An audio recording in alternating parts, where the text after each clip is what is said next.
So... Oh, creatures. Creatures. Ooh, lots of creatures. Oh boy. Should we whisper the Poogra? She's ours.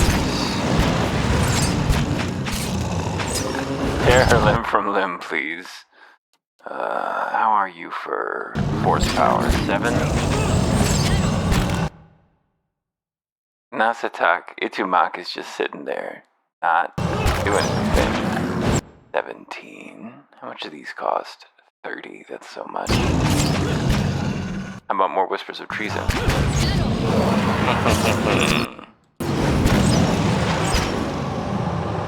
Whoa.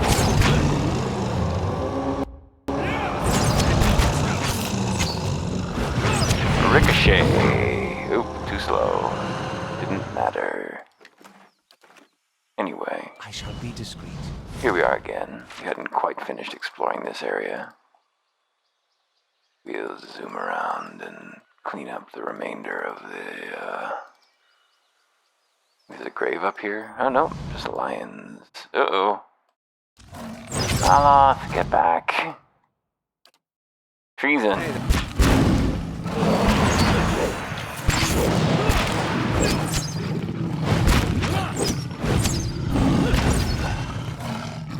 Now it's different. Itumak.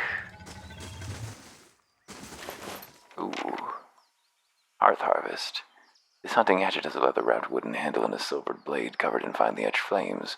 When the blade is coated in the blood of prey or an opponent, the etchings glow a fiery gold, roaring to life, even at rest. This,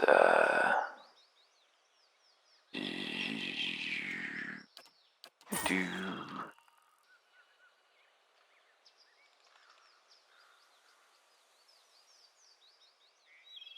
Of course.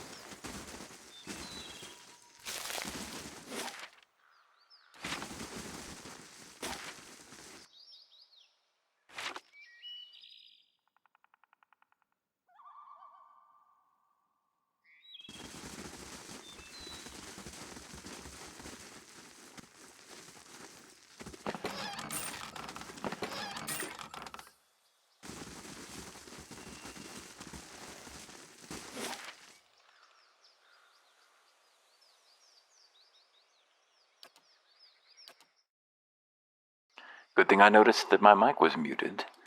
I didn't say anything of any interest in there, don't worry. Just speculating about, oh boy, this is a big encounter.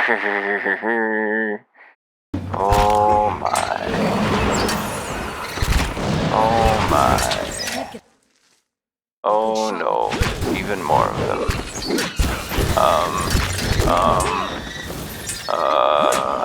This might not work out. Okay, hold up. Surely that was... Oh wow, I didn't save it all? Shit. Okay, well, let's go get the lions again. We need to get those lions. They cannot be spared. We need to get that axe. We didn't even look at what it does. But we're so committed to being long-ranged.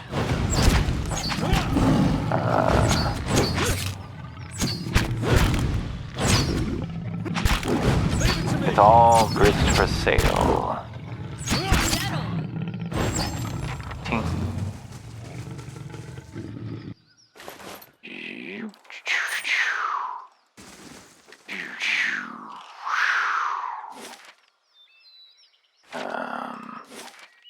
Oops, we're gonna have to touch west again to unlock that destination. Then we need to go touch south, I assume, to unlock Horrifying Dragon House. Let's go down to Horrifying Dragon House, yes. So can he use his spells out of combat? Not all the time, at least. We get just one drink. That would be amazing. Yes, just one. Good. Is he flanked? He's not flanked. Ow. Oh no. So much for just one. And...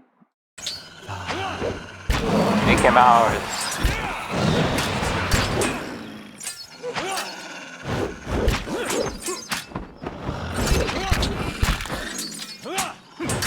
Wow. must take a lot to take down a Drake. No. Wait, what are you doing? No. Okay, go fight some Jaras, sure. Okay, he's coming back. And that flame blight. I guess we could enchant him again. Or maybe we should just break out some vile magics. I'll wait for AoEs. Or here, we'll just do the ricochet. He's almost down.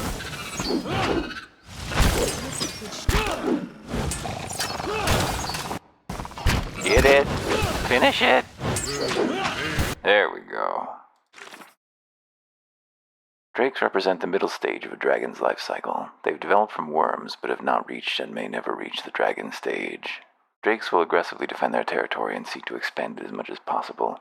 Drakes are actively hostile against other drakes who represent competition for scarce resources.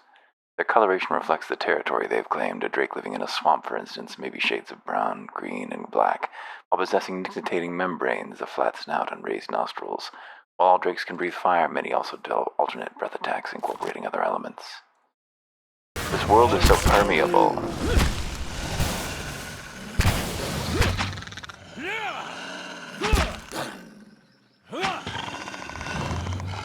Whew. Well, that was a fight. That was just one drake. There's more than one drake over here. I guess it was a drake and a young drake. What if I whispered of treason to you? Yeah? From here. Show them how it's done!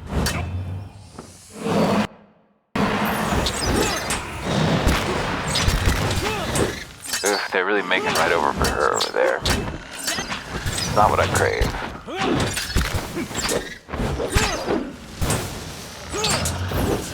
You know, young Drake, it'd be great if you fought your friend instead of me.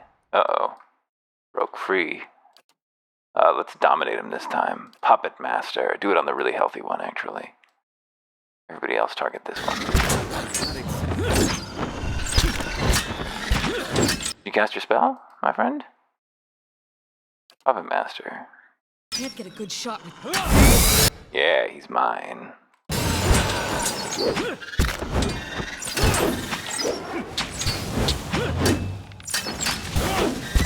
She's in trouble. Ting. Young Drake's bestiated out. Let's throw a heal, why don't we? Gotta have something that works. Hey. Back to the final Drake. We force attack him. He flanked? Why is he not flanked? There we go.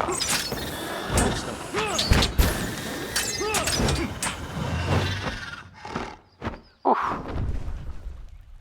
Young Drake. Hey. Easy stuff, easy. All it takes is a little bit of possession. Ricochet. That looks like it hurt. Boom, boom.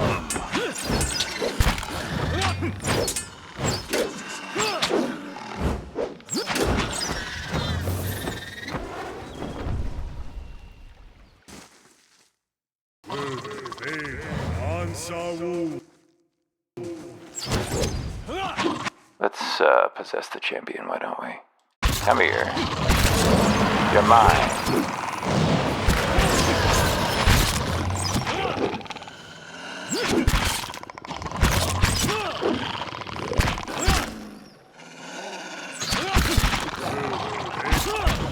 You're not landing any hits, or what's going on here? We're not getting any points of our psychic juice. Our force powers weren't developing, weren't generating there at all. So many tongues! Of course. Let's see what lies this way. Oh, hello, High Priest. Oh, that's interesting. He fled.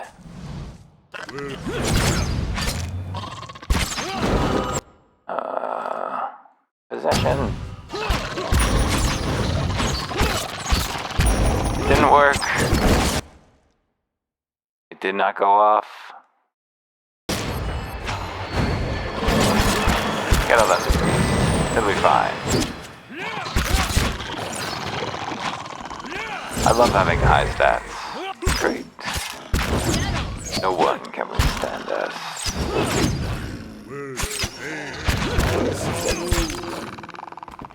Down, boy. Alright.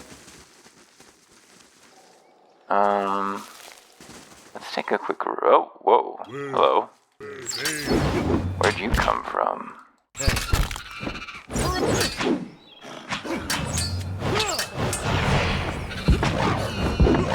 I'll teach you a lesson.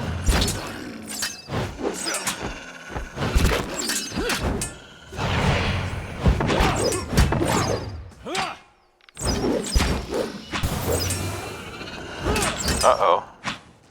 We lost our boy. No! Itumak! No, Itumak! No! Oof, they're tough. Sturdy boys. Let's rest. Rest. Clan Fathin Soul Hunter leaves a stronghold. Well, that's a damn shame. I would have loved to hire her. I think there's a horrifying encounter in here. Whew, this is not my ideal, Clement. No.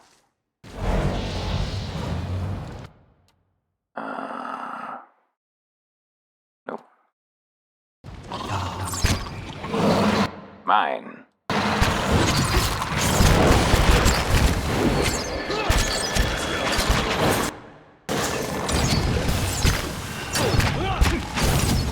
Are they immune to my flame weapons? Because that would suck. I would love some AoE action in here.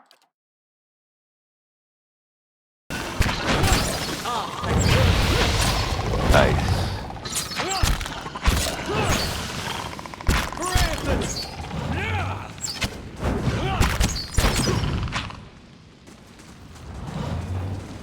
Managed. So many tongues. Just stumbling through, tearing them all out. The barbarity. The sheer harshness of it. More camping supplies. That's grateful for that. Grabbing that champion worked really well. There we go. This bottlenecks me immediately. That looks like it hurt. Immune to arrows, maybe piercing damage.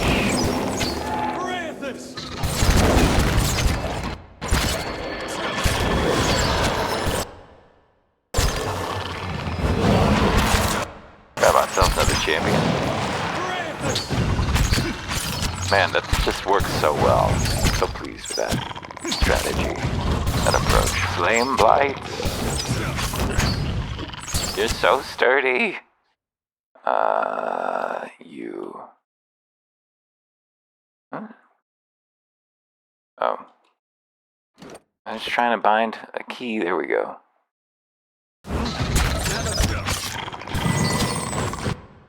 Oops, I think I healed our enemy. Leave it to me.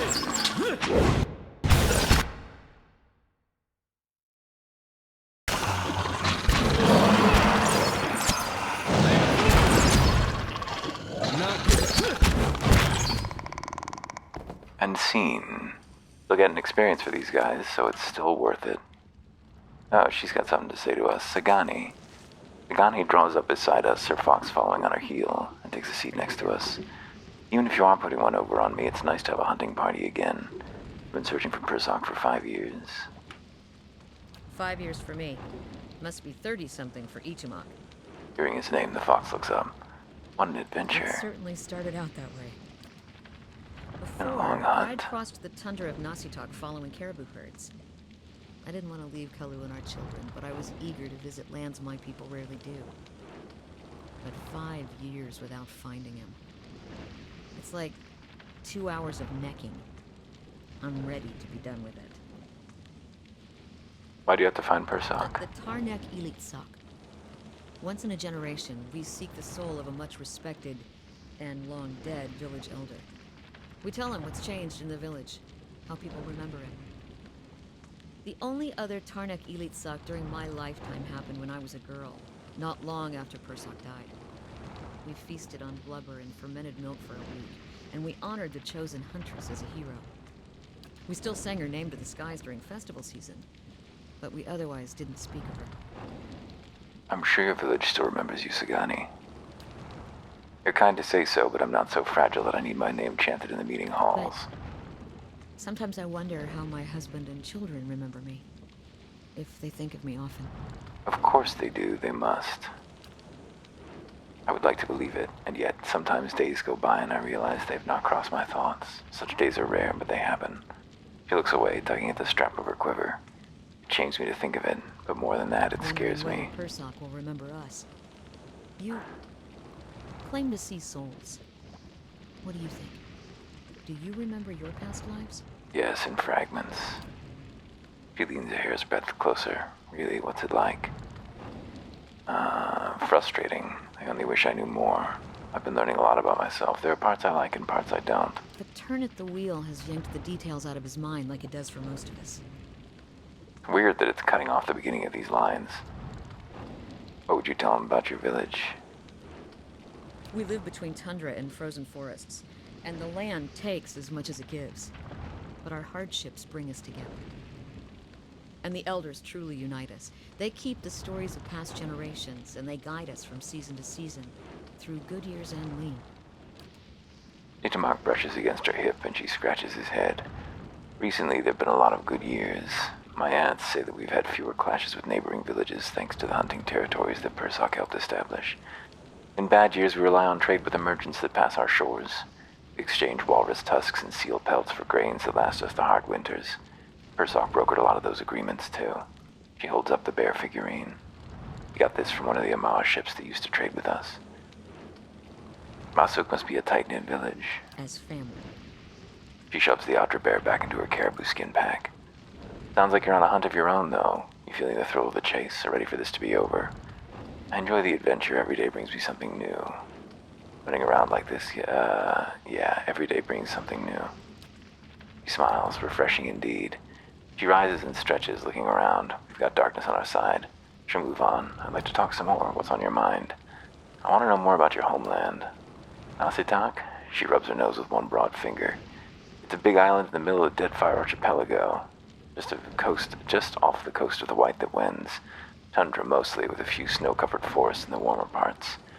Most of us live in fairly small villages, by standards here anyway. Mine's Masuk. What's Nasitak like? She shrugs. Cold, but not as cold as the White That Wins. The few kith who visit Nasitak find it sparse, but there's plenty to sustain a village if you know where to look. She ticks the atoms off on her calloused fingers. We got hides and meat from caribou, seals, and small whales. Bones, too, which make fine bows and arrowheads. Community's important to us. We survive or perish together, so everything we do, every week-long hunt, every wall we build, is for the village. Who lives there? Mostly Inutanic, like me. People here call us boreal dwarves. Migratory clans of Glenfellyn from the White That Wins sometimes spend the colder seasons on Nasitak. We don't see too many other foreigners who can tolerate the elements. She pats her weather-bronzed arm. Those of us born in Nasitak like to say that we got a hardy layer of seal skin just beneath our flesh. Learn more about Masuk. We're a tundra village. To an outsider's eyes, we're probably not that much different from the others around us, but our elders have stories that go back hundreds of years. Epic hunts, battles with neighboring villages, sojourns across the sea. We share these stories too. That's all. She nods. What do you do back in Nasitak? I'm a long hunter. I stalk game across the tundra with some of the other wives. We usually hunt caribou and oxen, but we find hares and birds too. It's a good and respected position. To see so much of Nasitak in the company of my friends and sisters. This is one of the pleasures of life in Masuk.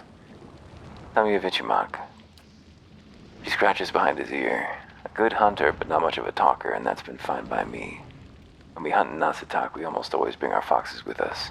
They help us track and flush game, and they're fearless defenders against bears and snow leopards. Clever Ichimak has always been my favorite. Wags his brushy tail. You have a family back in your village? Of course. We never send a woman who hadn't had a chance to find a mate and have a couple children of her own. Tell me about your children. I've had 5. Yakona, Astuya, Najuo, Anik, and Malak. Astuya and Anik died young in long, lean winters. Malak was barely talking when I left. He scrapes a thumbnail along the handle of her hunting knife. You probably won't know me when I get home. She frowns, her hand falling from the knife. Even in Nasitak, I spent most of my time on the hunt. But then it's easier to relish the hunt when you know when I know I'll see my family enjoying our kill. Aren't you worried your husband will? Are you kidding? I'm the best shot in Masuk. What's your husband like? Kalu's a good man. He's raised our children well and built us a strong home while I've been away on hunts. Our parents chose us for one another when we were still young. Not the way things are usually done here, but ours choose well. She smiles. We came to appreciate each other as helpmates first, then friends, and then, well, you know how it goes. There's the hint of a blush below the stripe of face paint. That's all. I'm curious about your search for Persa. I'll tell you what I can, but Tarnak-Ilitzak pilgrimages like mine are rare. Why do your people have this tradition? She pulls the bear figurine out of her satchel, running a finger along its smooth back. It's something we've always done. The elders say it was first begun to forge ties with other villages. It's hard to fight over caribou herds when you see someone you respect on the other side. We also believe that passing our history on in this way keeps us stronger, and it helps them, the elders I mean, return to us after they've been away for a generation or more. They can use the experiences they've accumulated over lifetimes to lead the village again. Elders usually reborn so far from the village. Most often they return somewhere in Nasitak, a member of another village, or they're reborn among the Glomfellan or the White that wins. Even so, it's hard to say that's what's usual. A mischievous grin crinkles in her eyes. When my grandfather was a boy, the elder came back as a polar bear. The huntress chosen for this task had to recite half her village's deeds while running from the beast. Her expression sobers. Even so, there have been journeys longer than mine. Some last decades, and the huntress doesn't always return. What happens when the elder's found? That depends on the man or woman he's become. It's easiest when the rebirth happens in another village of Nasitak where the tradition is understood. Even in the White that wins in the southern islands of the Deadfire Archipelago, people understand this custom and welcome you politely enough, even if their souls do not remember. She shrugs. But sometimes you find someone whose soul has no memory of the village, and you have to tell him of people who remember him still. As disheartening as this is, you hope that the reminder will aid his soul in a future life. How'd you get picked to come search for Persak? She grins. Another old village tradition. The elders watch the caribou migrations and cast seal bones to determine the right time for this journey. When the omens were determined, all the village wives drew shark teeth. We're the ones that go away to hunt and fish. We're the best suited for a task like this. Anyway, I grabbed the little tooth. She frowns. Traveling so far is a rare privilege for us, but as you can see, the journey can be unpredictable. And what are your thoughts on my search? She frowns. Helps to know what you're hunting. You've got a lot of tracks to follow. Where they'll lead is anyone's guess. Much dialogue, much dialogue. Sure. Much culture to discover. Hoot. Hey, Rippling waves of heat rise, you don't say. Oh no, it's big. The drake cocks its enormous head, looking at you. It issues a stream of words directly into your mind. Glowing, burning, spark. You, elf thing, you come to take my spark, yes. What's the spark? The drake coils its body protectively around something. Spark is an ember, warm, glowing, beautiful. It turns its head to look at us out of one slit pupil. One day I will become a burning thing, bright and terrible, like my spark. I promise I didn't come to take your spark. Liar, the drake roars. You come to steal it with your cold, dirty paws. What if I retreated? What if I fell all the way back to this here, maybe? Can we bottleneck them here a little? That would be great. And then let's enchant this boy.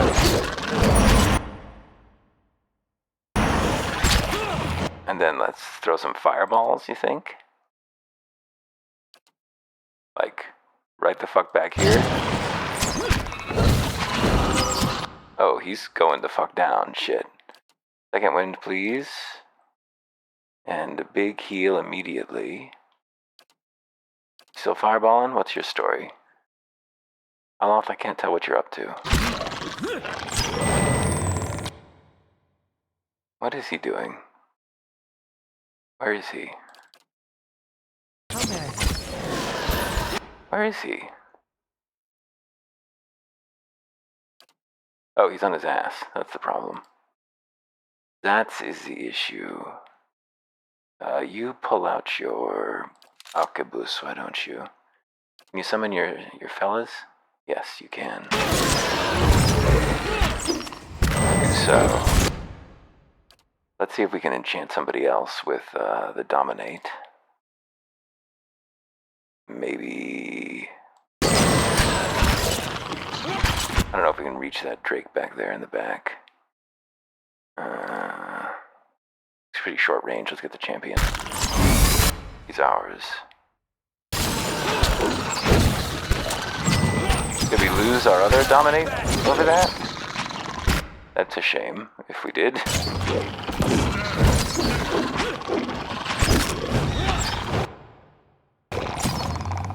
Are you up? Oh, a fireball. Like so. Boom. How about Wizarding Assault?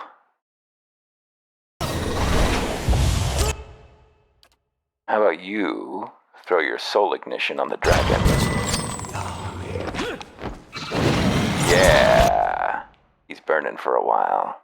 Take a bunch of damage. Can you summon any more? Did you ever end up summoning these? I didn't do it. You look confused. I'm gonna move you out of the way a little bit there. Just move a little further forward, yeah, like that. There we go. A lot of these are gonna cause us great grief if we try to use them. Go ahead and charm this Drake.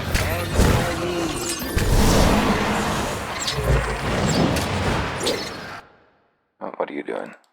Nothing? Well, you can keep doing nothing. We'll keep you safely out of range for now, until we have no other option. Can you drop some science on this guy? He's still Soul Ignited for a couple more seconds. Let's just go ahead and refresh that. Soul Ignited again.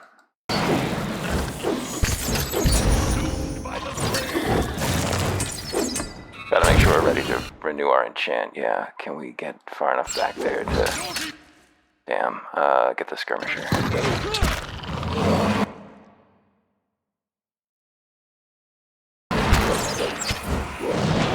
So it's about to run out again. Uh-oh. A lot of damage coming in. And F2 on him. Looks like we've lost our... Yeah?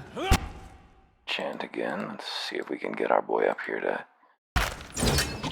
Yeah, I would love to get this guy. Yes. Brilliant. Oh no! Whoa! He's still alive, I think. Yeah, he just ate shit. Probably put him in defender mode.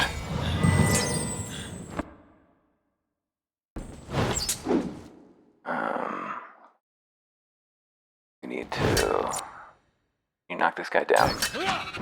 That'd be amazing. Good shot. Love to knock down a dragon. Let's throw out another heal. Can you summon any more skeletons yet? Yes, you can.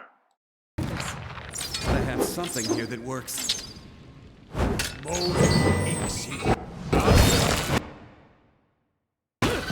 Get in there. Yeah. Okay, he's burning down. He's almost gone. Nearly got him. Let's ricochet something into him. Boom! Kale the Silent. Oh, he was still just a Drake.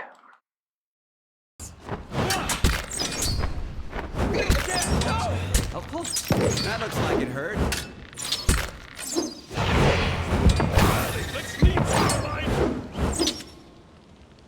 Can't get a good shot. There we go. Some nice tactical combat there. Burning stone. A bright orange light blazes from the center of this stone. It radiates intense heat, yet it doesn't burn our hands as we hold it. What's this? Verune. aimed for a fruit. On the ground where the dragon had curled around it, we find a stone that glows a brilliant orange. It is cool to the touch when we reach to retrieve it. Durrance catches a glimpse of it, and his eyes bulge out of their sockets. He scowls, his mouth puckered as though having tasted poison, and he spits on the stony ground. A whore's cruel jest. The bitch has always known where to sink her claws to get a rise out of me. What do you mean? This stone you carry, this is part of the bomb that destroyed Aethys. The Godhammer. Think about the Godhammer. Ask me on the road, Watcher. I'm in no mood for it with the whore's bitter perfume still clogging my senses. You seem angry. The first time Durrance seems aware of his demeanor, and as quickly as it had flared, it seems to recede until we start to question whether he'd been angry at all. No, it is not anger you see. I am merely the victim of a divine practical joke, it seems. That will remain between she and I, Watcher, for only I am able to appreciate it. What's it doing here? One wonders. The bomb blew big, but it would not have sent fragments this far from the Citadel. The Drake must have carried it quite a distance. Omicron merely put it here herself.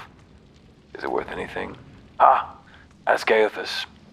If you mean in terms of copper, there was a time it might have been.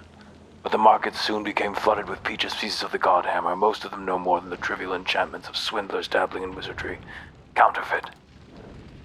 As there had never been a reliable way to judge a fragment's authenticity, and the would-be judges are often watchers, questionable as the artifacts themselves, their value has plummeted considerably. Ask any shopkeeper if he's interested, and he'll try to sell you his fragments instead. It's part of a quest. We'll be asked for it in a bit. In a while. In a time. Hello. Girdle of Aoten Constitution. Aotens feature in the most grotesque of folktales. Once merely the most aggressive and unstable of ogres, Ettins have since developed into massive monstrosities that are both larger and far less intelligent than their cousins. Ettins have two heads, one notable smaller than the other. And when the larger of these is incapacitated, the smaller retains just enough brute cunning to keep the Ettin fighting. Named for these monstrosities, the spell provides a charm granting a similar kind of hardy perseverance. Sure. Never gave him the blunting belt. Let's just give him a bunch more health. 662 goes up to 711. How's that feel? I hope it feels good because you're badly hurt. You are injured. I-N-J-U-R-E-D. Injured. And let's rest as well. Dungeon's construction completed. Our very first order of business is to create a hell. Let's build the barracks so that we can actually recruit when next somebody shows up. The barracks for Chase. Finished in 2 days. What pretty colors here among the leaves. Nice and quiet. Ah! Young Drake. Hey there. Ensnare him. He's ours.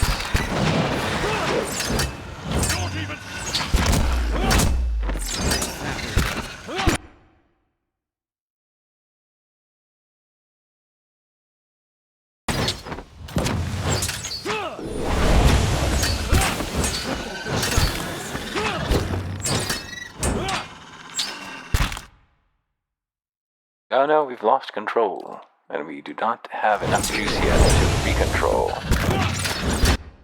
But one is down. How about a heal for Aloth? Aloth and the gang? No, another one. You've got enough juice now.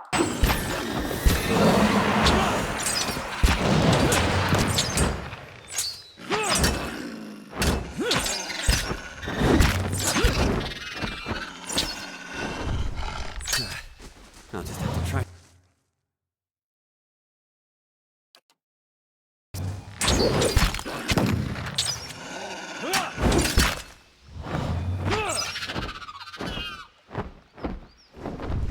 How are we doing experience-wise?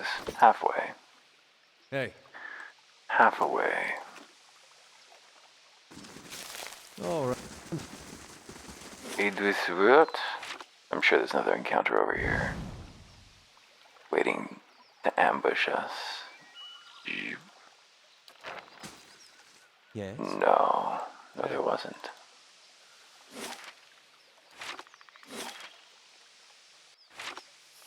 But there is another area to the west, which we may be able to reach, yes, Pearlwood Bluffs.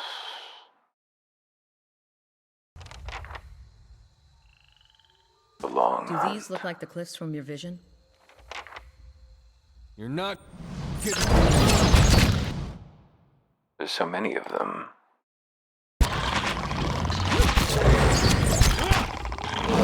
Oh, we can't be enchanted shit.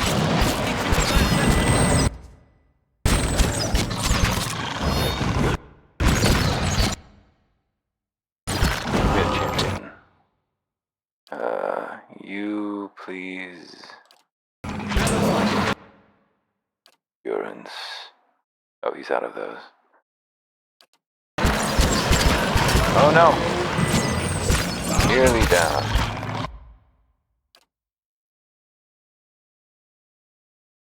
Give me the champion.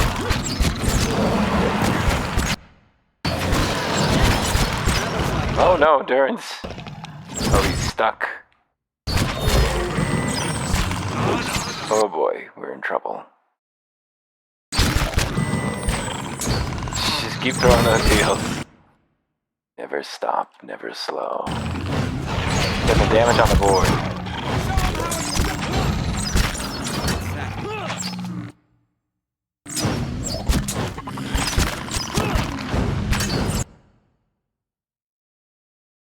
Out of good heals. Let's go to the worse heals.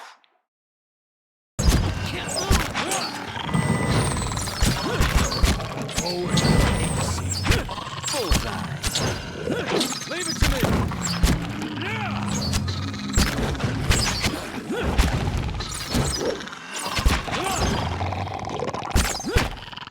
Leave it to me!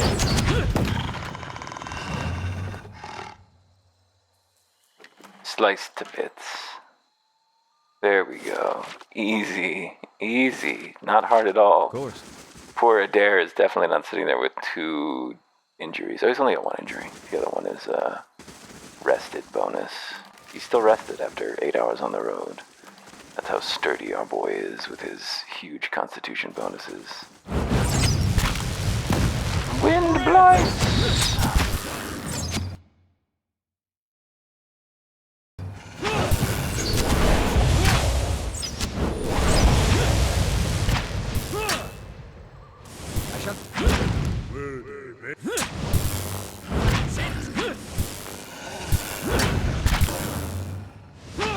Not getting through me.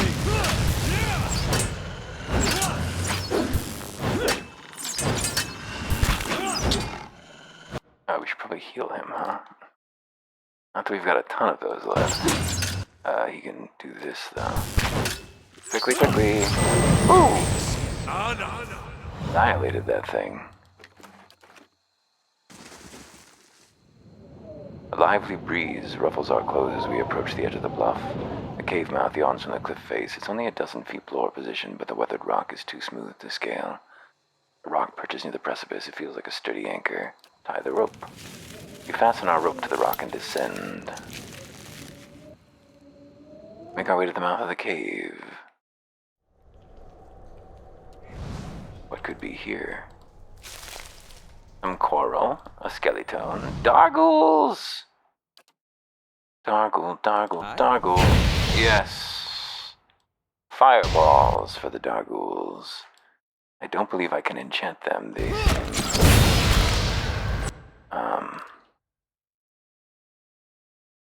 undead.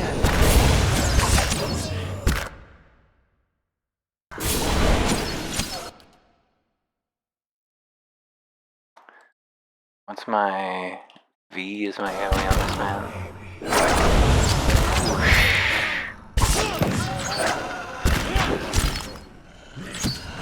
Leave it to me!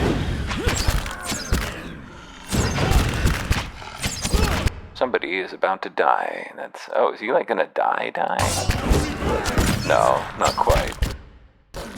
However, he is our only tank. Oh, we should probably swap him back to melee as well, shouldn't we? Shoot.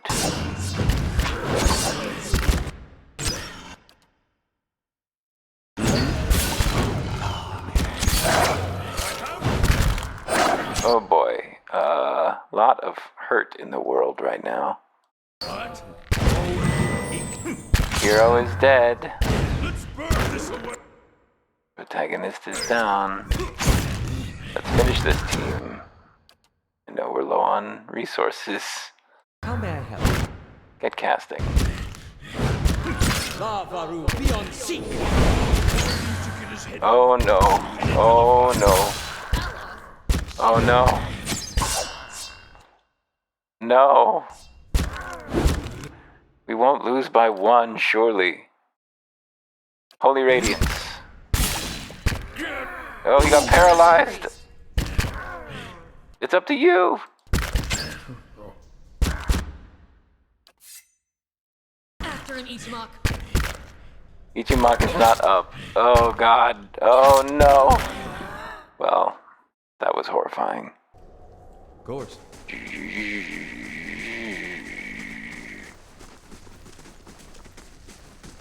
Okay. Okay. Hi?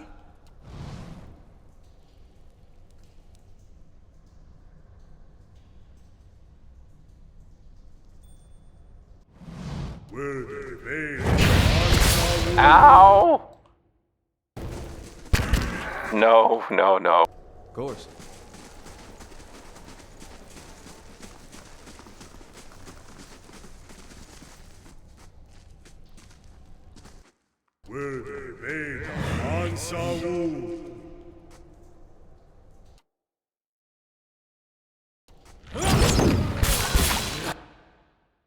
Does this hurt the undead? It does.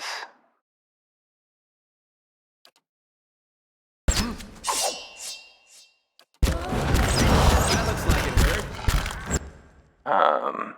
Yes. Yes, it did.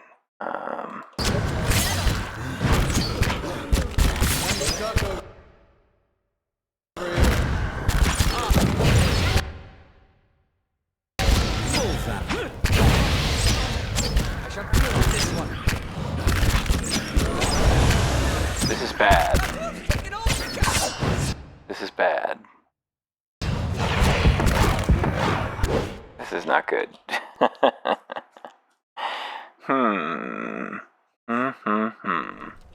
Laying low. What if I sent our actually stealthy boy up just to see what is actually up here? Uh-oh. Combat started. Ah! Ah! Be a lot more useful if you could actually... I would love it if you could, summon your living dead.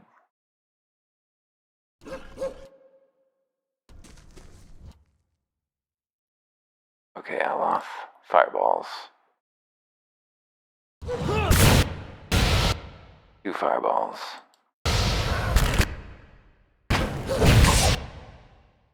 You do your vessel move. Anti-vessel move. You're already in defensive stance. You just try and knock somebody down. Can't quite make out where the targets are. There's one. No, he's paralyzed. Shit. You don't have any energy yet.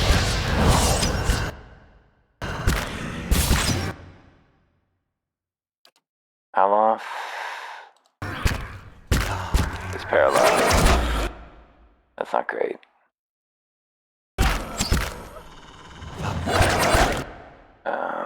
We should probably have rested. Get a little bit of our heals back. That would be helpful. Except he can't be healed because his max health is going down as his health goes down because of how hurt he is. That's not great. None of this is great. All of this is problems. Aloth. Oh, you got a good rolling flame position there, though. How may I help? Even if you're gonna hit Durance with it.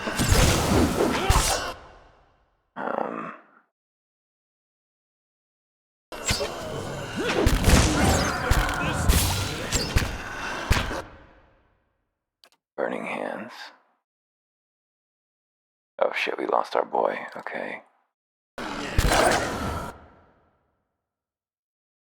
Skeletons? Yes. Bring them out, please. I pray. Yes, targets. We love targets. Get in there. No, don't move, you're engaged. I'll teach you a lesson. Man, I would love to finish this guy. There we go. Okay, skeletons, get in there. What are you doing? Make yourselves worthwhile. You doing anything back here, boyo?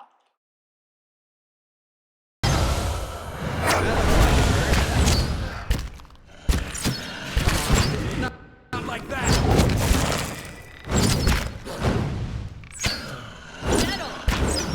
Whew. Through the power of summoning, all things are possible. Dark ghouls have reached the first irreversible step in the decay of a nominally dead body sustained by soul energy. At this stage, they've lost some portion of their memories and mental abilities, but they retain enough self-awareness to recognize their own decline.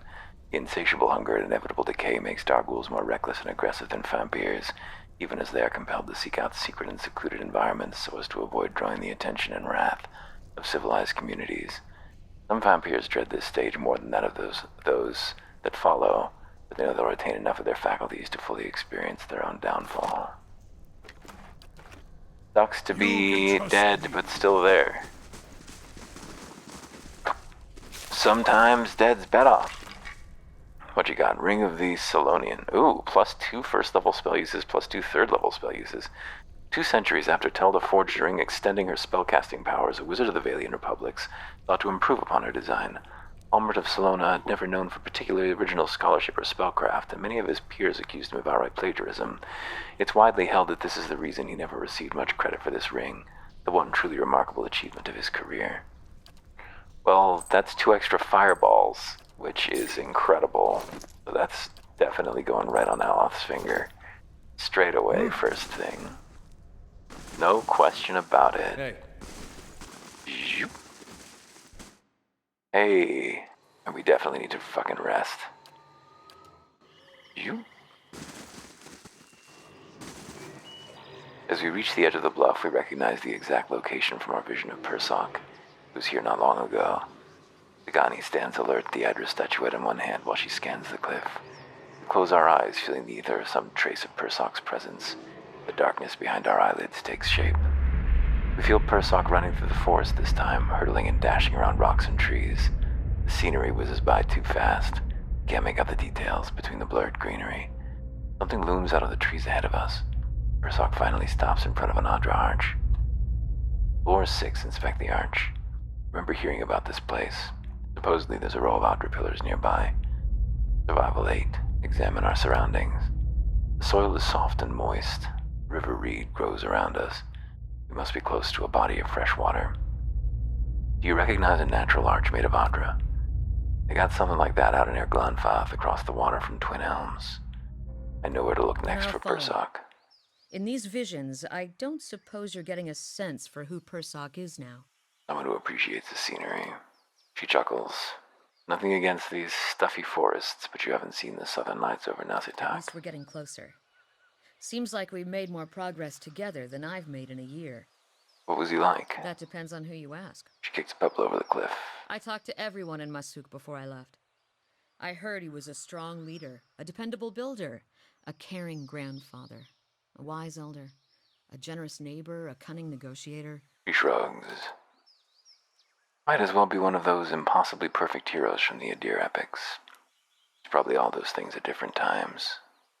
People remember the things about him that matter most to them. The odd thing is, many in Masuk weren't much older than me when Persoc passed. And yet everyone wanted to make sure he heard about something in particular. Our trade with the Amawa, our successful hunts, peace with neighboring villages. She kicks another pebble over the edge. Ichimok follows its arc, his ears forward. Persak accomplished a lot that affected all of Masuk. He was obviously important to your people. He accomplished a It just lot. seems odd that so few of us remember him beyond the things he did for the village. Most of his family members, the ones who knew him, are in their twilight years now. And Persak was too busy to spend much time with his younger relatives. Ichimok yawns and impatiently nuzzles her hand. Seems like the legacy left his family would be more important. Perhaps you're right. Her brow creases, but the black paint obscures the look in her eyes. Enough chatter from me, or Persak will find himself a new body before we even get to this one. We need to discuss something else. We've already talked about it all. I suppose we should talk to everybody again, just to make sure we're not, losing... Adair scratches his head and smirks. Well, I guess talking to a crazy watcher is better than talking to no watcher at all. I want to ask something about you, if you're sure. What'd you do before this? Oh, other than the war, I never strayed too far from where you found me. Farming, mostly. I was never much for cities. Never learned a trade. In my younger days, I thought I was going to go preach the word of Aethys. Just in our temple there. My parents encouraged it. I made so much trouble for them growing up. They used to say it'd be best if I got in good with the God of Redemption. Of course, us blowing him up probably didn't help my chances there. But if anybody'd forgive you for blowing him up, it'd be Aethys. Did the people of Gilded Vale really try to kill you? They, they did. It was strange timing, because we just won the war. They celebrated when I came home. There was music and dancing. Trumbull used half his grain making this big honey cake. I still dream about that cake. Like having the best lover of your life, but only for one night. And they were all sorry to hear about my brother. Took a while for word of the purges to reach us. Aethasians being murdered in the streets. Cold morn and the like. No way would they let something like that happen in Gilded Vale. That's what they all said. But the weeks went by and the purges spread. Pretty soon they weren't so sure my brother fought for Deerwood. And they weren't so sure I did. Caught me by surprise after all the celebrating. Should have seen it coming after the tailor said he was going to fit me for some new clothes, but then all he wanted was my neck measurement. Really? Nah, not that last part. But you had to think about it. Says a lot about the place I've been calling home all these years. Why'd you stay for so long in a town that hated you? I'm sure my parents are still wondering the same thing. The Aethasian purges were like this madness had come over the town, like a disease. Seems like when you see something like that, your instinct is to wait for it to pass, even when you know it probably won't. The family whose farm I worked on, they had a little Hollowborn girl. And they heard the Animancers had this cure, the Salvation it was called. They went running. This Salvation, they were putting animal souls in children. You might have heard about it, giving them enough personality to care for themselves. Well, you can guess how that turned out. Matter of time, the children broke down, became wild things, monsters. Anyway, these farmers put their family dog's soul in their little girl. For a while, the girl, she's making eye contact, she's feeding herself, albeit in a kind of messy way. Then one day she snaps. They found her gnawing on her brother's bones. Had to chain her up, put her in a cow pen. Well, the mother, she wouldn't have anything to do with the girl after that. But the father, he'd visit every day. Feed her chickens, toss water on her once in a while to get the dirt off. Most of the village, they'd whisper about him. Poor man, they'd say, sick with grief. He was just waiting for his daughter to look up one day and recognize her papa. He was waiting for her to get better. Didn't understand that at the time, of course, but these days I think about him a lot. Did you have any family? Just my parents now. They took a ship back to Adair when the purges started. Wanted me to go with them, but I didn't see things like they did. Been a long time since I've seen them. I really should visit, but for some reason I haven't felt much like leaving home. Good thing they chased me out, or I might never have left. How about your brother? About everything you'd want your firstborn son to be. Dutiful, honest.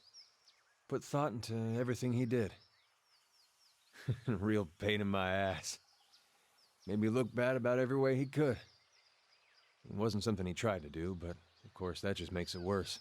Not that he didn't get into trouble himself. He was just better about feeling guilty after. We used to have this farmer near us, Hereward. Couldn't stop talking about how well he cared for his chickens, how their feathers were the whitest in town. Convinced the butcher to pay him double what the other farmers got. Me and Woden got tired of hearing it. I was maybe 11, 12 at the time. We borrowed about 6 different dyes from the dyer one night. Dyed Hereward's chickens every color but white. Next morning, the butcher comes knocking asking for 6 of his whitest chickens. We were feeling great, up until Hereward saw what we'd done. He just got on his knees and cried right there, all those colorful chickens around him not knowing what to make of it. I thought it served him right, but I could tell Woden had other thoughts. Sure enough, the next day, every one of those chickens had been scrubbed down. They weren't white, mind you, but Woden sure tried.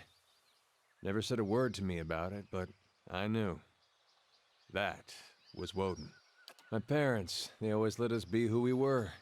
Never told me to be more like him or anything like that. Which was good, because I was never gonna. I want to ask you something else. I was wondering about It Aethys. makes 2 of us.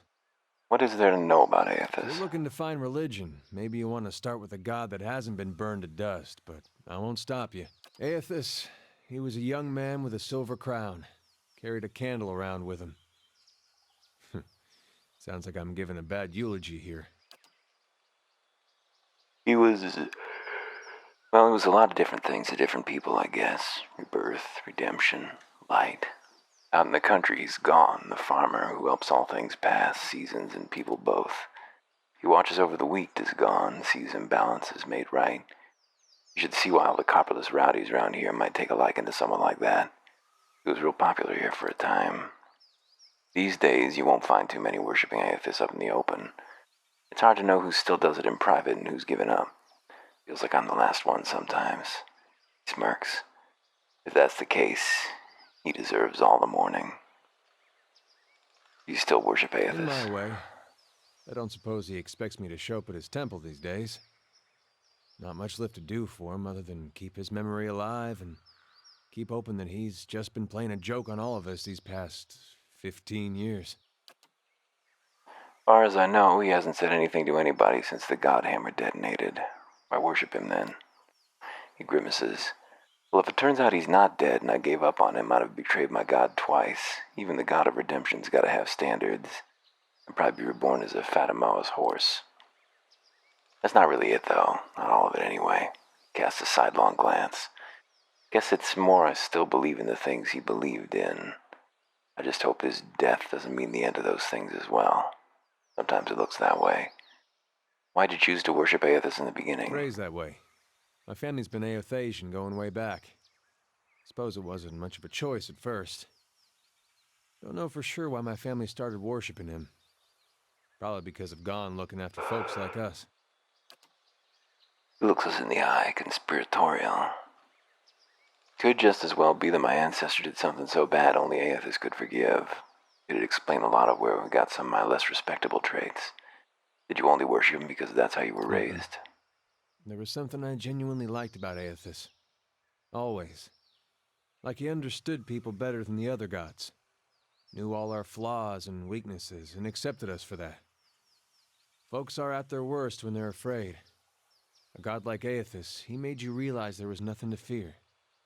Made you a better person. Of course, he goes away for a few years, and look what happens. What made you think Weidwin didn't speak for Aethys? Was his actions. Not when he started his rebellion, and not even when he took over Rhaed Saris. It was when he sent his armies into Deerwood. Up to that point, he was sticking up for his people. That's what Aethys does, at least the Gon part of him. Those farmers were starving and their government didn't lift a finger. I figured if it wasn't Aethys himself, at least he had the right idea. But then he sent his armies across the border. Even crossed it himself in the end. Word was he was chasing refugees that escaped the rebellion. Wanted to punish him. Punish us for allowing him to live here.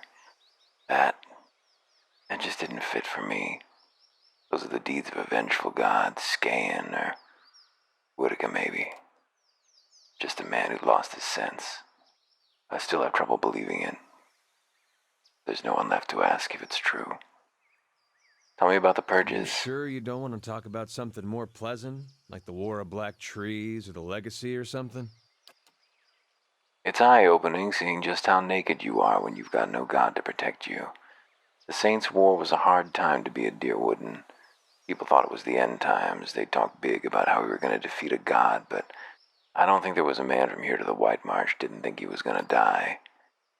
It does something to you, thinking you're going to die at someone else's hands. It's a rage that comes. Indignation.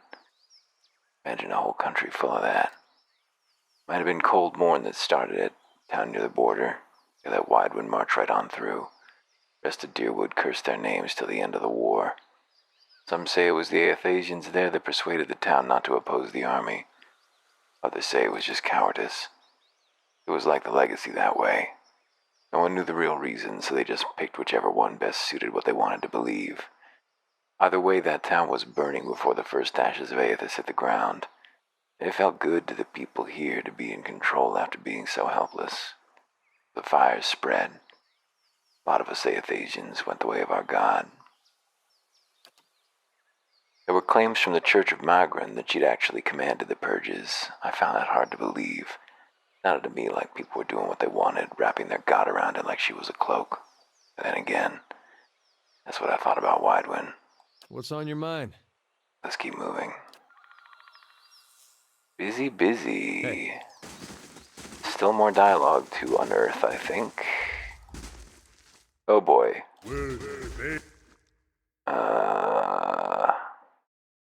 It's a Manpugra. What if I grab the Drake? What are the Poogras gonna get up to over there? Let's throw some fireballs.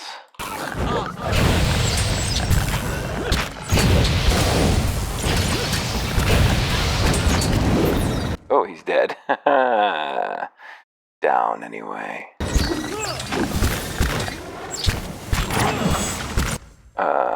Fuck. Man, incoming is big here. Where's the Manpugra? Can we get her? Can we recruit her? And can you throw a nice huge heal on the team? Right there. I can do it again really fast. No, too slow. Oof. The team is suffering. Use your second wing, please. Yeah, that's right. The Manpugra is on our side? Good. And we can reflect. I can't do enough of her.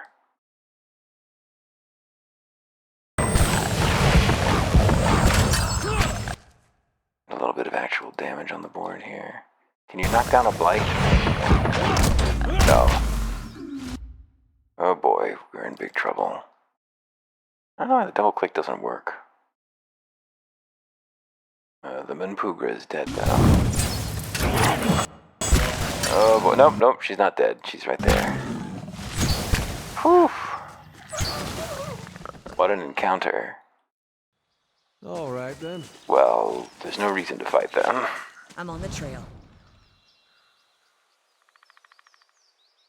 Isn't there a recruitable NPC around here? Waves roll toward Defiance Bay.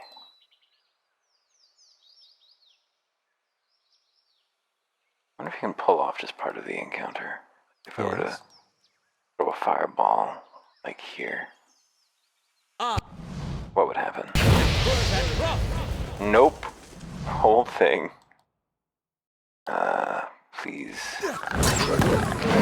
Oh, the blight's not here. Oh, they got summoned. Get them in Pugra.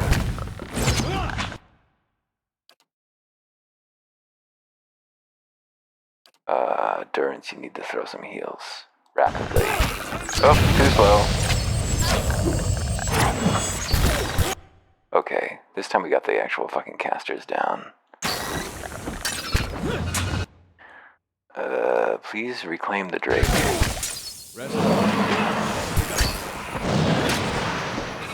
Oh boy. Oh no. I don't think that we can pull this one off with just as badass as he is. Of course. That's fine. Oh no, I know where that character is.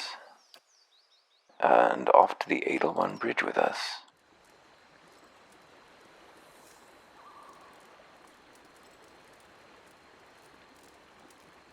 We need more reasonable people in Defiance Bay. What is it? I'm looking for the Temple of Whitaker. If you say so. It's in the first fires just west of Crucible Keep. Never far from the Queen.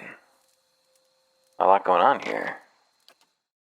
Defiance Bay, the city at the No, heart no, of the we'll Deerwoods read this. revolutionless and hungry, displaced by Now it seems at the Wyvern's brink of legacy, another refugees line hoping the for streets, relief homeless within and the city hungry, walls, displaced by and Wydman's finding legacy, none. hoping for Dissidents relief within the congregate city to walls protest and to finding heckle, none. calling for an end Dissidents to congregate to animancy protest and to ousting of their heckle, Duke. calling for an end to The city's animancy and the militiamen ouster of cast their fearful duke. looks as they The city's patrol the streets, militiamen cast fearful their looks as they hands patrol the trembling at the streets, hilts their of their hands trembling at the hilts of The their capital weapons. of a country that had The not capital long of a ago country that had not long ago God incinerated a now god appears to be a now spark appears to be a spark away the from deity's sharing the fate. deity's fate.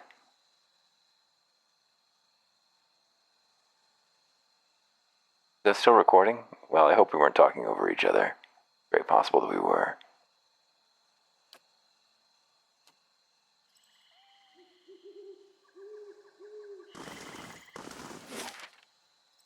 The Goose and Fox. It used to be a lot less of a mess. Those Defiance Bay. animators. I miss Adir already. The city of Defiance, crown jewel of the Deerwood. If you ask the locals, anyway. Defiance Bay. If ever there was a dry field in need of a cleansing flame, you have found it. Those walls surround the whole city?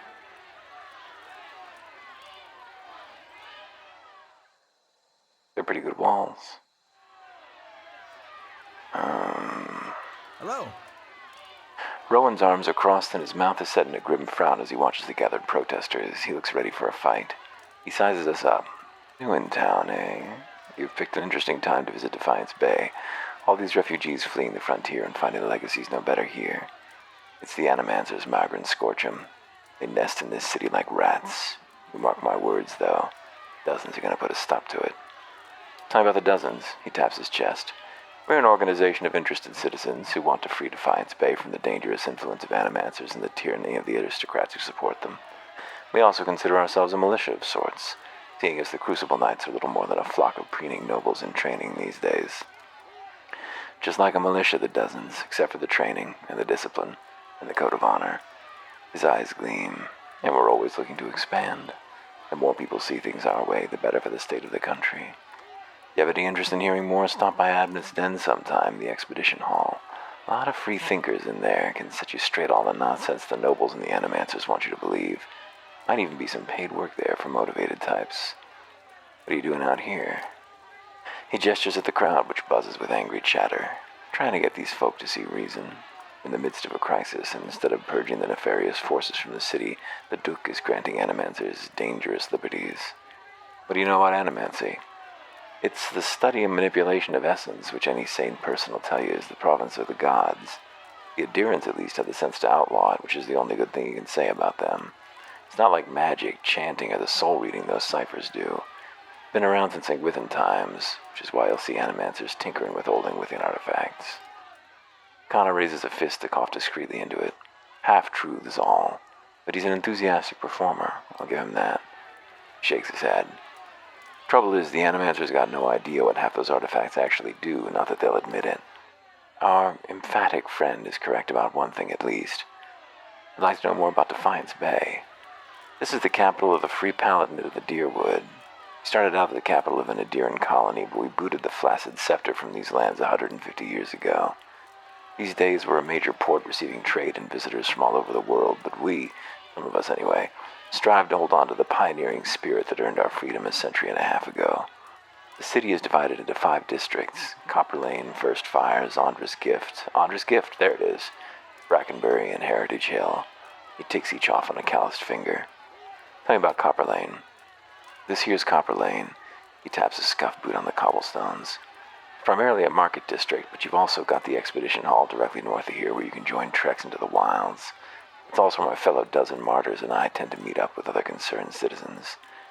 He points at a long domed building west and north of our position. That's the Hall of Revealed Mysteries. Eerie place, you ask me, but they got the biggest library in the Deerwood. Kana laughs. Eerie indeed. It might be less so if more kith stepped inside. Perhaps we ought to visit Stray just to see what the mysteries are revealed. And about Brackenbury. A noise of disgust rattles in his throat. The nobility that didn't sail back to Adir stayed there. Most of their families there traced their lineage back to old imperial times. Other than a lot of the has-been nobility, you've got Hadrid House, where Lady Webb and her spies operate, and Brackenbury Sanitarium, the main cesspit of animancy in the city. He spits on the cobblestones. Tell me about First Fires. That's where the revolution started, hence the name. These days it's overrun with politicians and panderers, but we'll take it back someday. That's where you'll find the Ducal Palace, the Valian Embassy, and the Crucible Keep. He shakes his head. The Crucible Knights were the original freedom fighters in Defiance Bay, but now they're just strutting peacocks with their eyes on fancy titles and their heads up their asses. There's an old temple of Woodica there, too. Keep it real nice for her. He winks. Tell me about Andra's gift. Got the name because it was a wetland when it was drained back in the Imperial days. Now it's a seedy district populated by sailors, common folk, and more than a few thugs, but it's a fun place, too, if you know where to look. He winks and elbows you. Look for a place called the Salty Mast when you're there. Other than that, it's mostly warehouses and abandoned homes. Tell me about Heritage Hill. He shivers. Used to be one of the more prestigious districts in the city. Heroes of the Revolution claimed plots up there next to an ancient Ingwithan tower in the city cemetery. At the best views in Defiance Bay, attracts richer types these days, a lot of animancy patrons. He spits. He glances at the crowd and lowers his voice. You wouldn't have heard, but something happened over there a couple months ago. The authorities sealed it off and they're keeping their mouths shut, but mark my words, animancy's to blame. Farewell. Well, that was a lot of information. This place is big, and I don't know what all there is to do here, which makes it hard to do it all. The Goose and Fox. Actress. You'll find all sorts. Everyone's a philosopher Godspeed. here. This is a lively place, here for a drink. The size of an Amawa. It was founded in the early days of Deerwooden independence by a traveling scholar named Errol of Levy. He wanted a place where kith of all backgrounds could gather and hash out the issues facing their new country.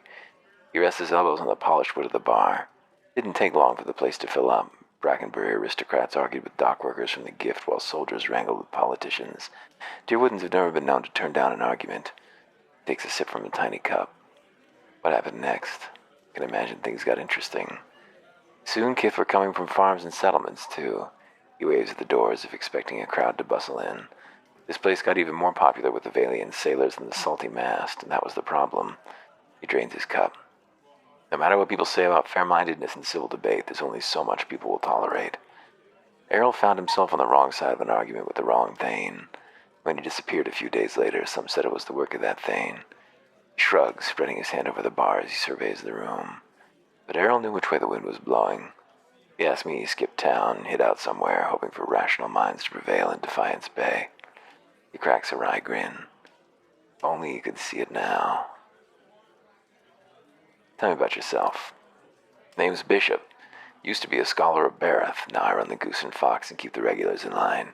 He shifts and we see a warhammer strapped to his back. What more is there to tell? How'd you go from religion to taverns? Journey isn't as long as you'd think. Started with Hollowborn. And with this, takes a black bottle from under the bar and fills a pewter cup. It was my sister's son. He takes a drink. At the beginning of Wildwind's legacy. He was one of the first. I never expected there'd be so many after him. Tragedy's part of a cycle, but it's followed by rebirth. Yet every year more parents were grieving their Hollowborn children. The gods were silent. They lost your faith. He leans forward, crosses his arms on the bar. Bareth promises rebirth. Cycles. But the only cycle I found was this one. He taps the bar. Have a drink. Have another. And another until I couldn't remember how I got home. Wake up. Come back. I finally woke up one day to see my family had packed up and left. For all I know, they'd left days before and I just hadn't noticed. They were gone. So I came here. I've cleaned up since then. Not that I've found my answers. He tosses the cup back. I just stopped asking questions. Brutal. Harsh. A yellow lab. This small yellow dog seems singularly happy to accompany you. Darkest Rawatai cookies. Anybody who's not a yellow name in here? Hey, That miserable bastard. Kenra, a woman sits by herself, spinning something on the table in front of her and watches it with furious intensity. It's about the size of a coin and it wobbles over a crack in the wood with a metallic rattle. She snatches it up with one hand and slams the half-empty cup on the table with the other. This is not a good time. What are you doing there? She takes a long drink from her glass, just trying to calm down and talk myself out of something foolish. Something foolish? She says nothing for a few moments as if hoping we'd leave. At last, Kenra looks up at us and lamplight falls across her face. A purpling bruise is blossoming along her cheekbone. There's something I need to give my fiancé, Pernish. Only he doesn't exactly seem to be getting to go anywhere without his new friends. They're not pleasant company. Who hit you? She shakes her head. I know how this looks, but you don't understand. Not like Pernish. New friends of his. They've brought out the worst in him. Tell me about him. They come into our house with their dead eyes and their black teeth. I'm not a fool, I know what it means. Pernish makes me leave when they show up, but it's obvious what they come to do. Last time they came, I told them to get out, let them have their fun somewhere in the gift, not under my roof. She scowls and then winces, her fingertips gently probing her bruise.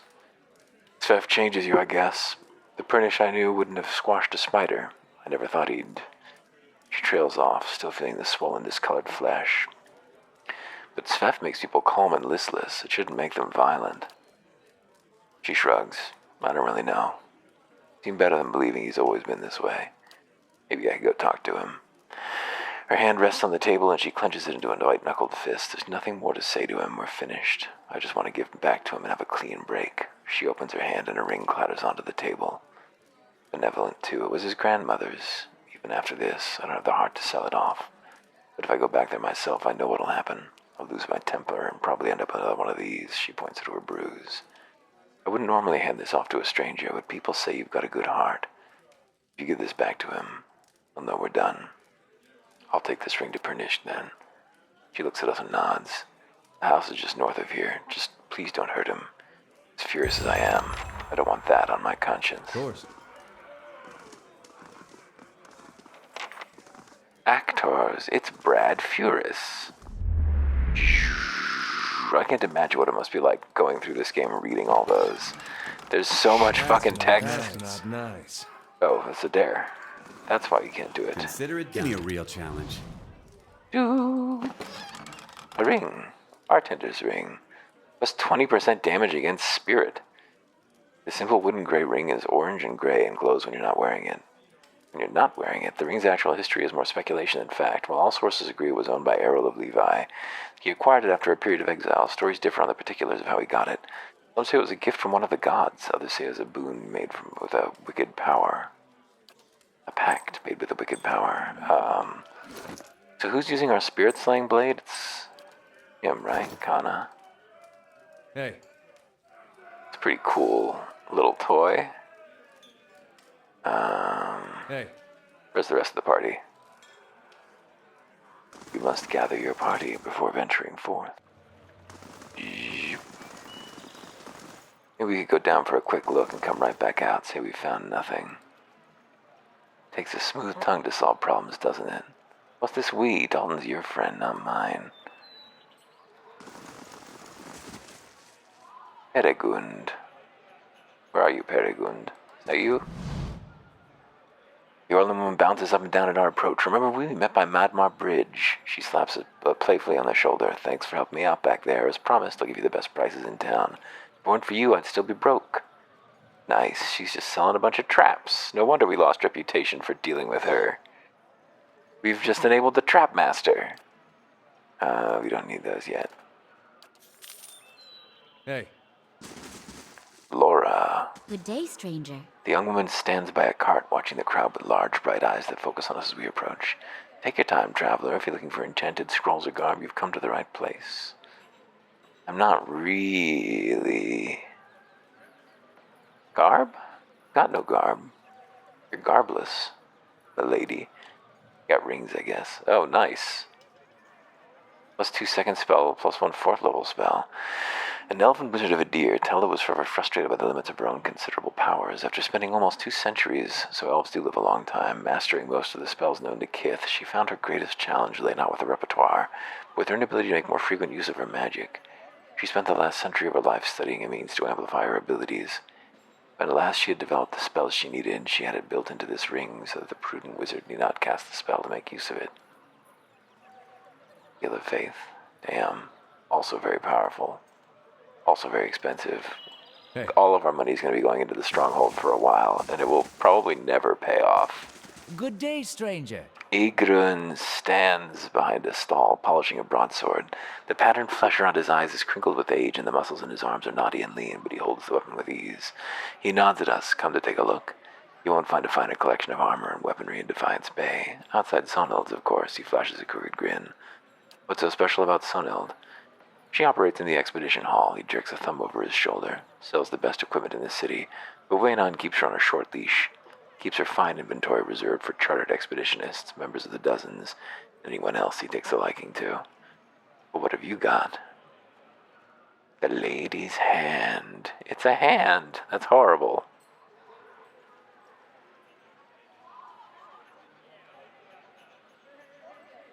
If we read every item description, we're going to lose our minds. It's a shame, but there's a lot of them. The Dunred Demon.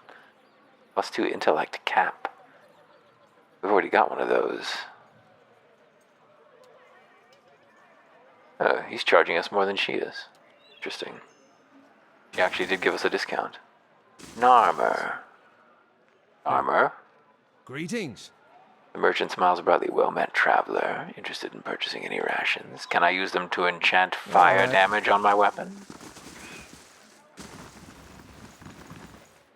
Best bounties that come up in a long while, and guess who steals it out from under me? Bine, that rotten bastard. At least he didn't kill you. Him and the giant slayers are mean sons of bitches. What's wrong with looting? No one's touched those artifacts in centuries. That's because of the injunctions in looting. For a price. Mercenaries. All fancy weapons and no skill. The Dozens may not like us foreigners much, but they certainly don't mind taking our coin. A well-groomed man steps to the hall with a confident swagger, a smug grin etched on his face. He's flanked by 5 other hard-looking individuals. One of his companions eyes us for a moment before spitting chew at our feet. Another pup come wandering in, I see. Just know that Bine's giant slayers run things around here and you'll be fine. Can I join? He laughs. Around here we get our pick of the best adventurers and we don't take charity cases. A voice bellows across the hall. Enough jabber, Bine. You can take the job and talk about it. His jaw tightens. Wennon's right. That coin ain't going to collect itself. He looks at his comrades and jerks his chin toward the door. See you around, pup.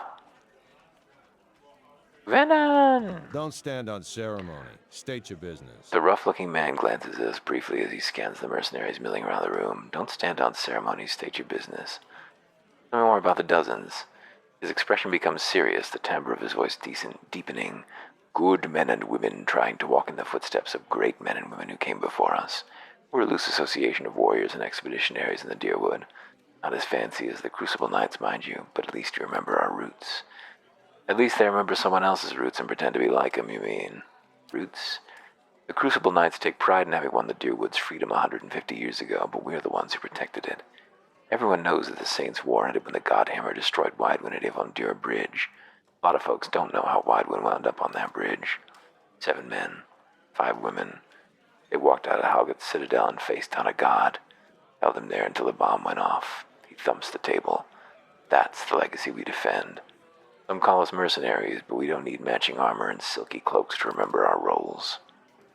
We're the same now as we were then. We stand up for the people. First line of defense, whatever it takes. We've got new enemies now. If it's not Widewind, it's his damned legacy. The damned soul butchers in Brackenbury making things worse on all of us. Probably causing the whole thing one way or another. But we haven't gone anywhere, and there's a lot more than 12 of us now. We defended Deerwood once. Do it again. He casually nods our way, his eyes continuing to float from mercenary to mercenary as he speaks. What else do you need? Go see Osric. Looking for work. He's usually got something. You do well for him, maybe I can find you more. Farewell. I will steal from you. The dozens. Scarcely a decade ago, on the Evandua Bridge, 7 men and 5 women fought valiantly to protect their homeland. They volunteered for the mission knowing it was up to them, and them alone, to prevent St. Widewin from crossing the bridge. They succeeded, even though they lost all but 4 of their number in the battle, and Widewin was on the bridge when the Godhammer detonated. The final 4 were lost in the blast as well, their sacrifice a testament to their dedication. The Dozens, a group ostensibly formed for the protection of the Deerwood, was founded in the honor of these men and women. Indeed, those 12 men and women are posthumously regarded by the Dozens as their true founders. Initially, the group dedicated itself to protecting Deerwood from invasion, patrolling the borders tirelessly in search of raid Saren forces regrouping for another attack. When that attack never materialized, many of the Dozens thought the next threat might come from Aethasian loyalists living in Deerwood, and began to turn their attention within. All new members of the Dozens are required to swear an oath to remember the sacrifice. Dozens are not a large group, and they lack in size to make up for the devotion. Talk of purging the Deerwood of all followers of Aethys is also being touted. The practice of animancy is to be blamed. Scarcely a decade ago. But there's talk of Widewin's legacy down here. Legacy hasn't been going on for... Oh, right. This was recently. Yeah, the Dozens are not an old organization. Yeah, that was this lifetime. It was 10 years ago. I was forgetful about the timeline. That's not... That's a dare. That's God damn not it. nice.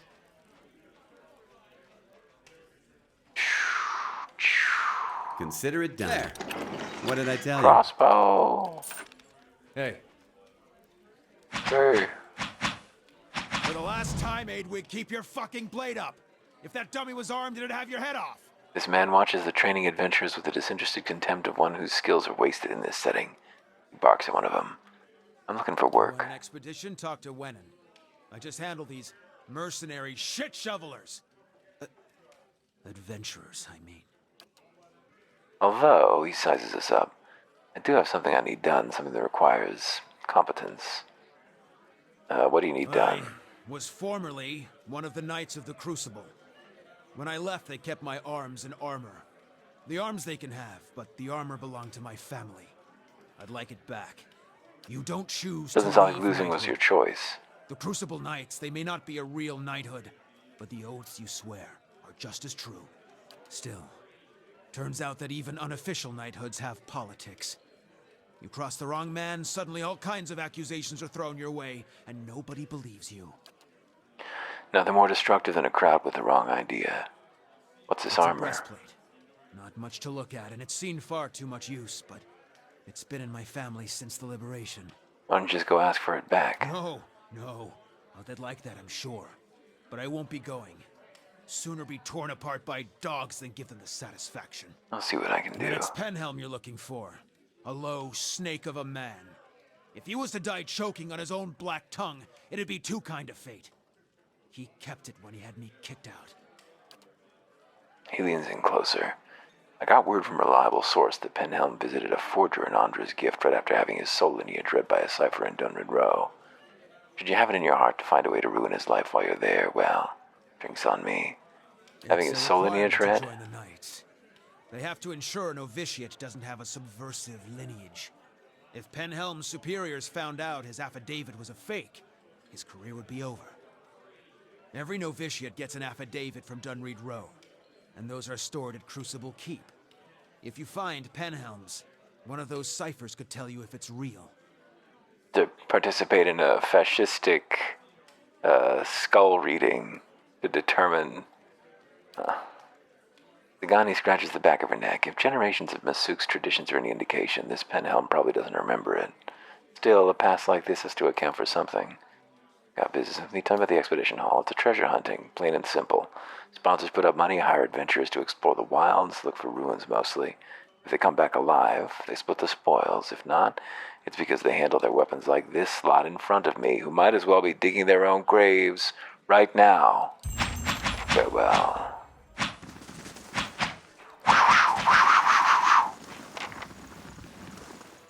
It's Sonhild. Cut! Good day, stranger. Woman looks up from polishing a dagger. I haven't seen you before. You headed out with an expedition company. She raises an eyebrow. Are you betting on one? How long you worked at Adam's Den? She leans on the countertop and drums her fingers. A few years. I got in the minute the last merchant cleared out. She nods toward the main area of the hall. They got new expeditions venturing out every week, so this is a great place to do business. The dozens make loyal friends and customers, so long as you stick by them. She taps the counter. The vendor who was here before me, they ran him out when he sold his best helms to a pair of Crucible Knights. I've been careful not to make the same mistake. Tell me about the expeditions. They're groups of adventurers that venture into the wilderness. More than a few of them try their luck scouring the ruins. Most of them come back empty-handed, if at all. Betting on them is almost as risky as actually going, but that's how the expeditions get funded. Every once in a while, one of the adventuring companies will strike it big and make a fortune for their backers. Could I buy something? I'm afraid not.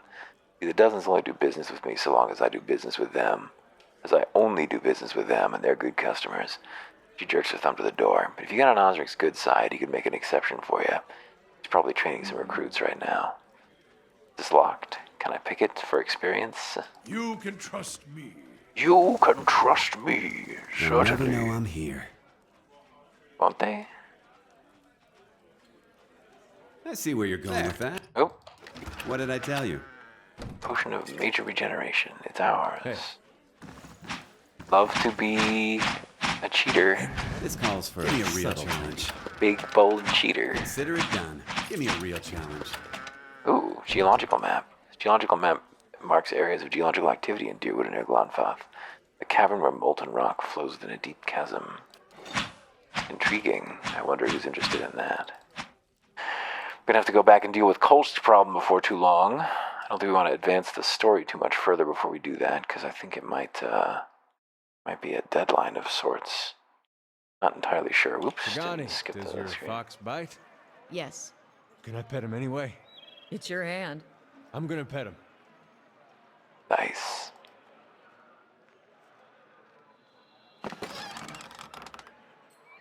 Where's the home of the lady who was having the husband trouble? Is it here? Yes, it's here. Pernish. Good day to you. The man before us flashes a toothy and rather unpleasant grin. Well, now, a new face. Welcome, friend. Name's Pernish. And this, he gestures to the room around us, is my humble abode and place of business. And I do hope you're here to do some business. He glances at the nearby guard. Perception 12. Seems like a lot of guards for one man. You must be popular. He raises a brow. Sure, right, very perceptive. This business attracts some less pleasant types. Sometimes the clientele get a little pushy. Every so often, someone even turns out to be snooping into things they shouldn't, and lessons have to be taught. His face shivers with a quick, unreadable emotion. I'm sure you're too smart to get wrapped up in all that, of course. I keep it simple. If you have the coin, I have the svef. You're free to make use of the premises, so long as you don't do anything stupid and you don't get to tangling with the other customers. Now, clasps his hand together. What can I get you? What is svef? Serious? He looks at it with suspicion and disbelief. Svef's worth every pound, my friend. Incredible. Lets you see your own soul. And you're looking at Defiance Base first and foremost, Svef merchant. Here's the ring. Nice. What's this for? No wonder Kenra's left you. Oh, yeah, I see now. She's making a statement, is she? Good riddance to her, then. Sorry I ever spent the coin to begin with. Now, is this all? Seems a difficult thing to forget, giving your grandmother's ring to someone.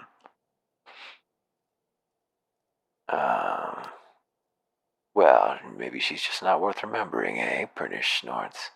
Well, you're playing lapdog for her and all. Why don't you go back and tell her to keep clear of here? How dare you hit your own fiancé? How can you live with yourself? She was asking for it, Pernish growls. Sort of like you right now. Maybe you ought to quit dragging around in the affairs that don't concern me. Me, I got business to get back to. He points towards that way. Something's not right here, and I don't plan on leaving until I find out what's going on. His eyes narrow. And you won't be leaving it all, friend. I was tired of wearing this face anyhow. He raises his voice. Guards, to me. Why, he was disguised. Uh-oh. It's Nirid. Can I enchant Nirid to make him my friend? Word. Yes, he's mine.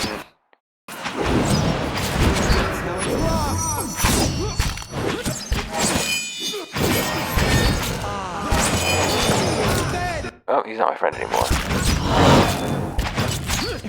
He will be annihilated.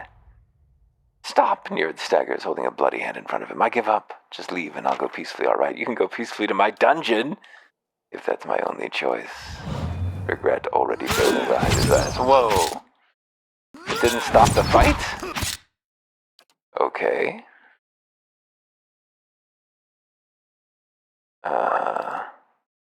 Let's enchant someone.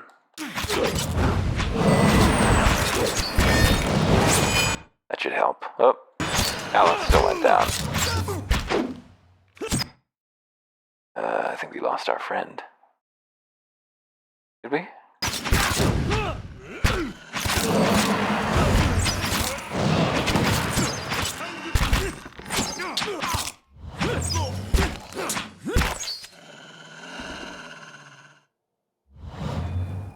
All right, then.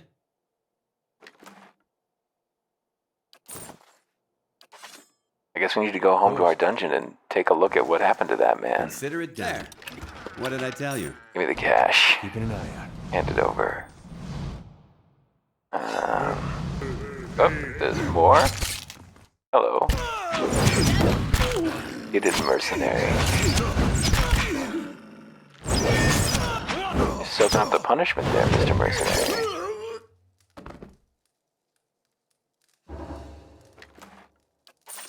Barracks construction completed too. Cool. Wait, what's happening? Am I imagining this? No, this is real. I'm sorry. Give me the chicken. Let's go upstairs, why don't we? Oh, more mercenaries. Jeez. They really decided they had a good thing going on up here. Whoa. Fuck. Durance?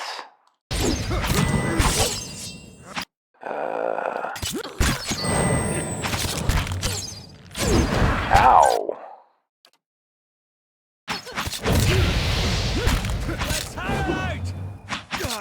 Lava. Team? Yeah, there we go.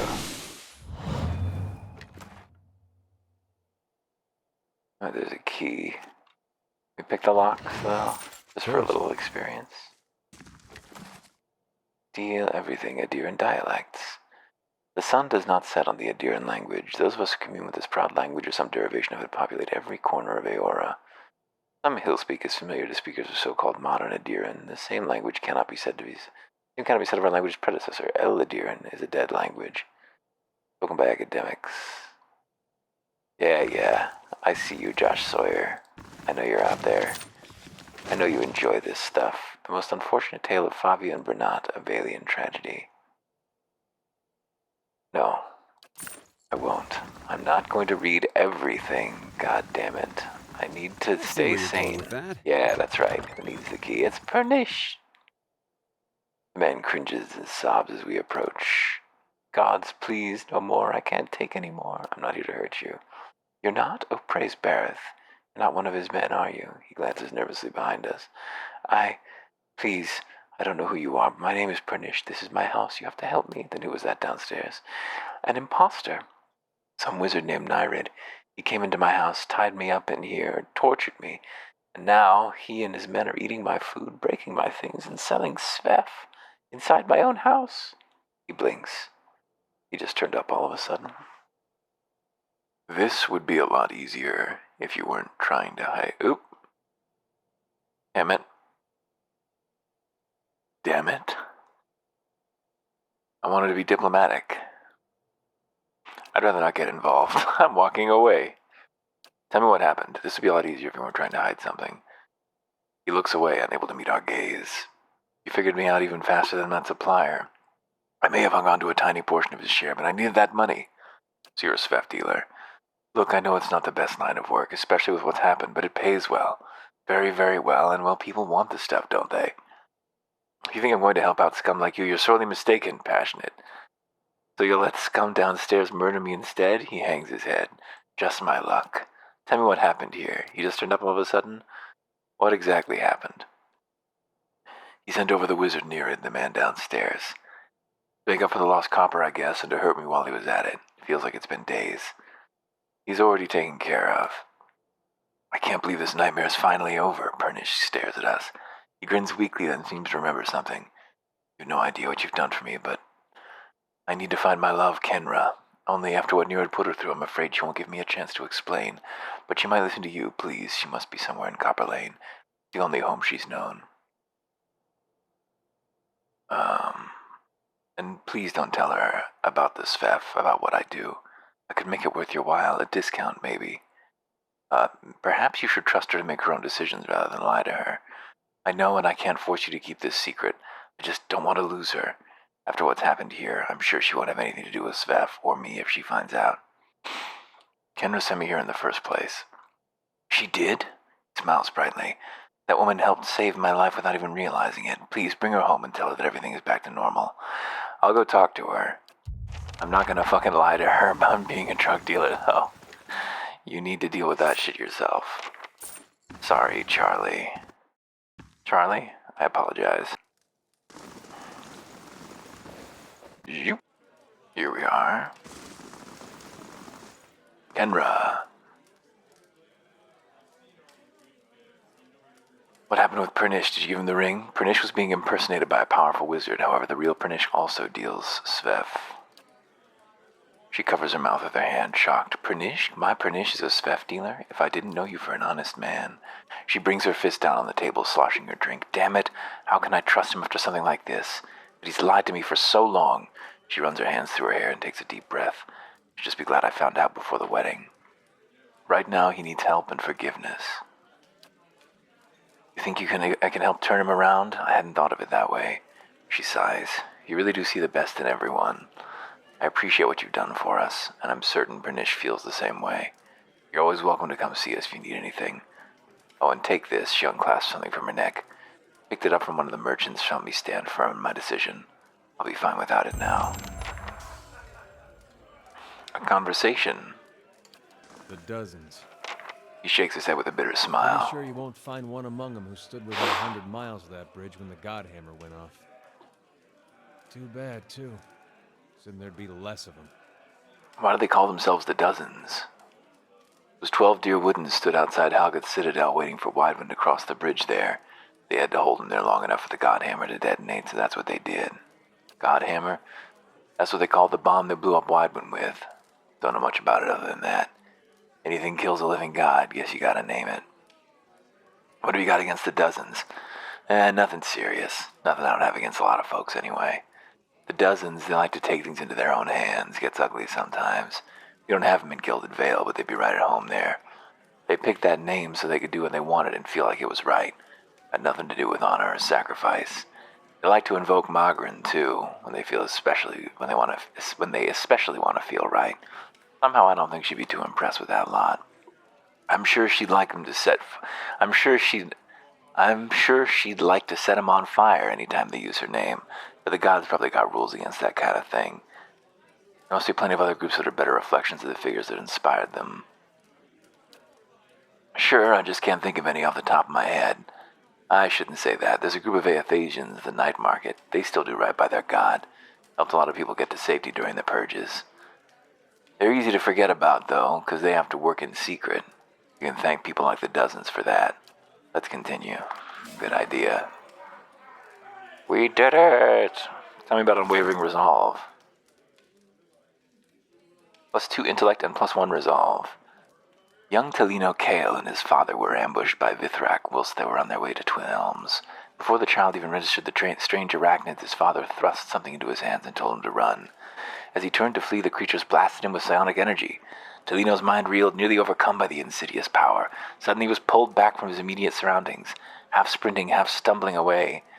Stricken father, the town where good staff do not yield to fear, As he came of age, he joined the guard. He strung a silver chain. He went missing years later. Sure, whatever you say. Give it to the wizard. Mr. AoE. Can you wear one ring or two? Looks like you can wear 2 rings. That's pretty exciting. Means we could give him that other wizard spell ring once we become rich. Once we become fabulously wealthy. As I know that we shall.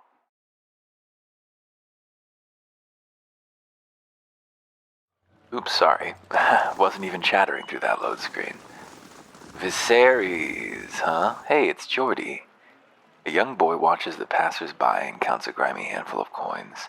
His face and arms are smudged with dirt, but except for the grass stains, his clothes are in good condition. As we approach, he blinks and makes a quick furtive effort to pocket his coins. Hey, mister, want to know a secret? He wipes his nose with his sleeve. I know a real good secret. Careful, I've traveled the continent and the hardest bargains still come from my 7-year-old. It looks like we got a little hustler here. Somebody raised this kid right. Right, I'm sure a squeaky-voiced kid knows amazing things about this city. No, I promise it's a really good secret. He scampers in front of us and starts talking rapidly.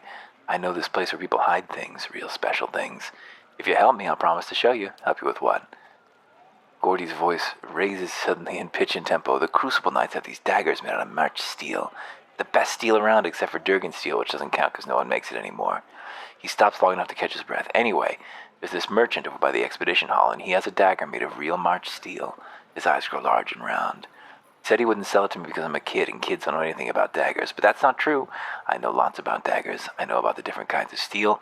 I know about how Crucible Knights make them in a forge. I know the tip can pierce low-gauge scale armor. That one that's good and sharp can cut through bone. See, I know plenty about daggers, and I really, really want this one. And if you just get it for me, I promise I'll never ever ask anyone for anything ever again. In Masuk, we begin training our daughters with a hunting knife as soon as they can talk. Any can field dress a hare before their 10th birthday. He frowns. I wouldn't trust this kid with a butter knife. I used to have a knife when I was his age. I don't know a better way to learn what you should and shouldn't stab. I say we give him a chance. March steel, the lad has good taste. I only ever had little shark stickers as a kid. Mostly for oysters. Still managed to poke a hole through my palm once. You're too young to play with knives. I'm sure your parents told you that or you wouldn't be asking me.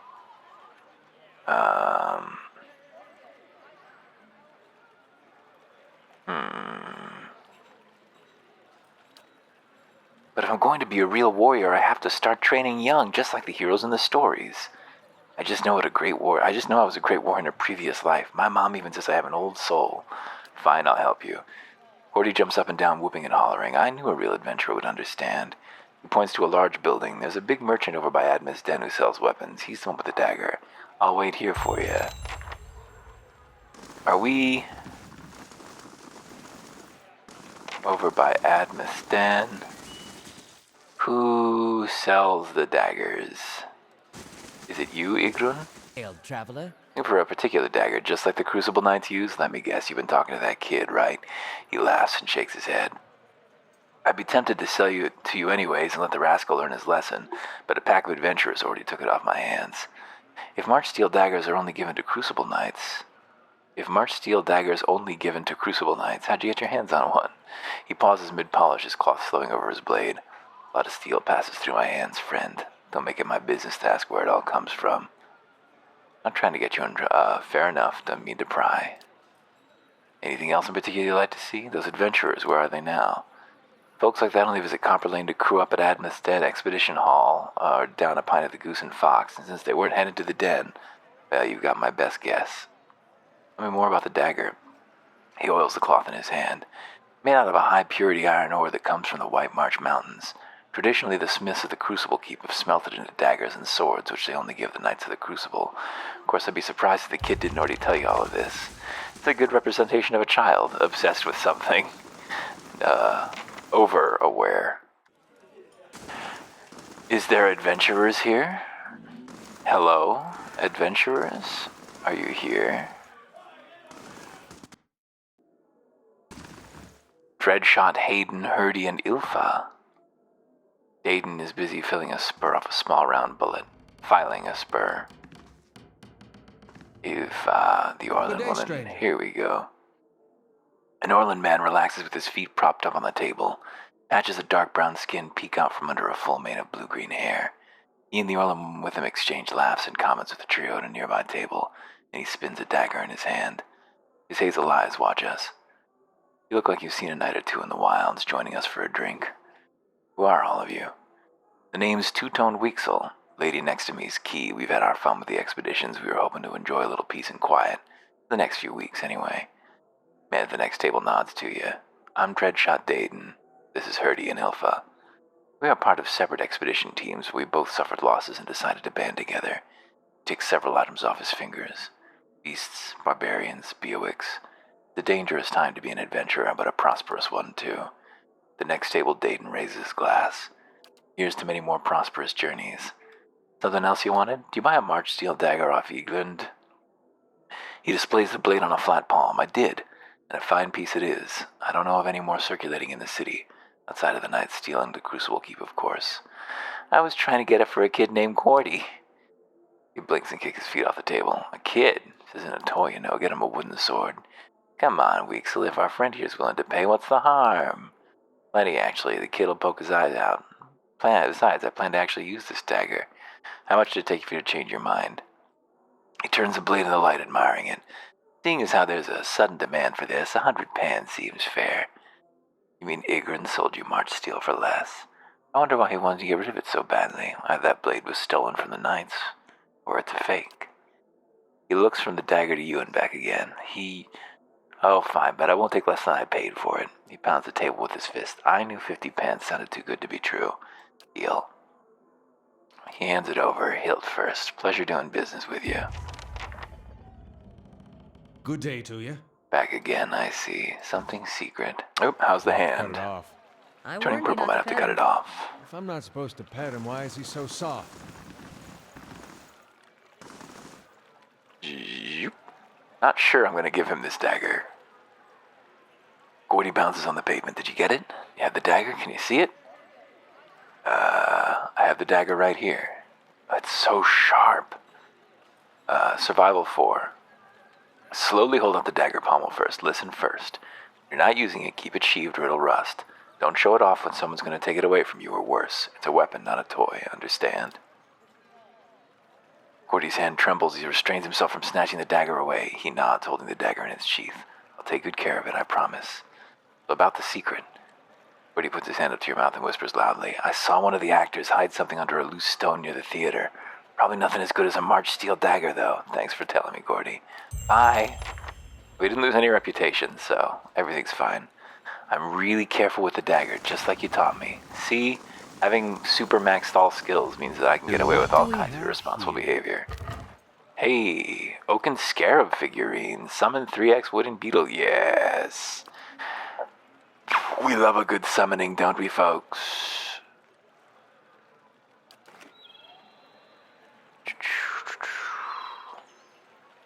Sorry. Driver is texting me.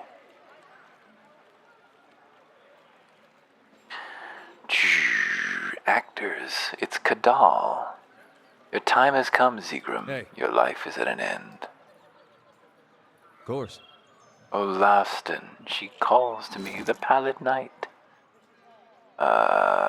This is what we just picked up. Throw it in quick items.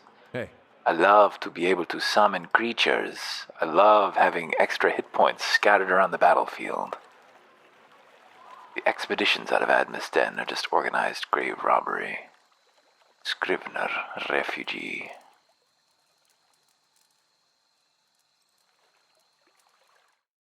Oops.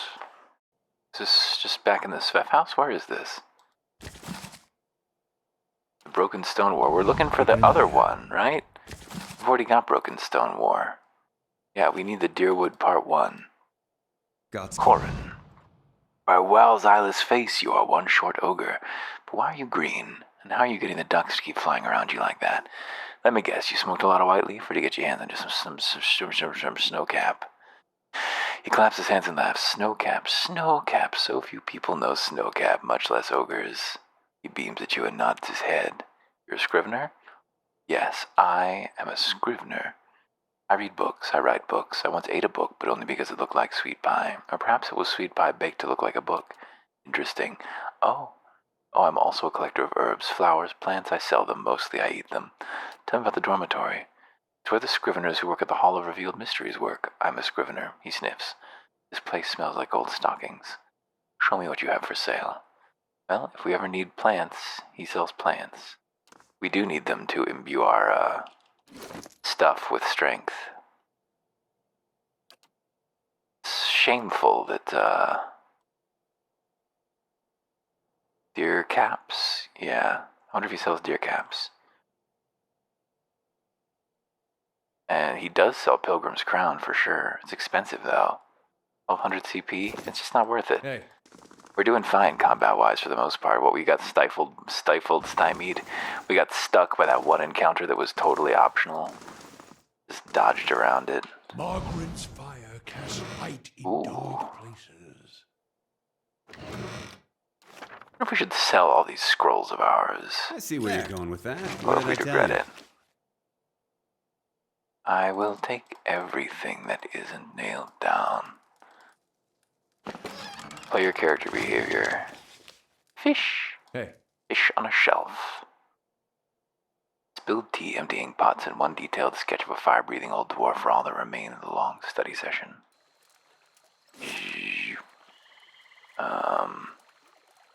All the revealed mysteries, world map, Brackenbury catacombs,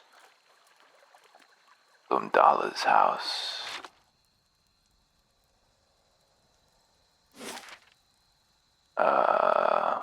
Can't go anywhere from there. That's the exit. First fire as it is, then. Hurry, hurry, hurry. First fires. You get 15 minutes to travel. Somewhere around here. boy, who needs his belly scratched?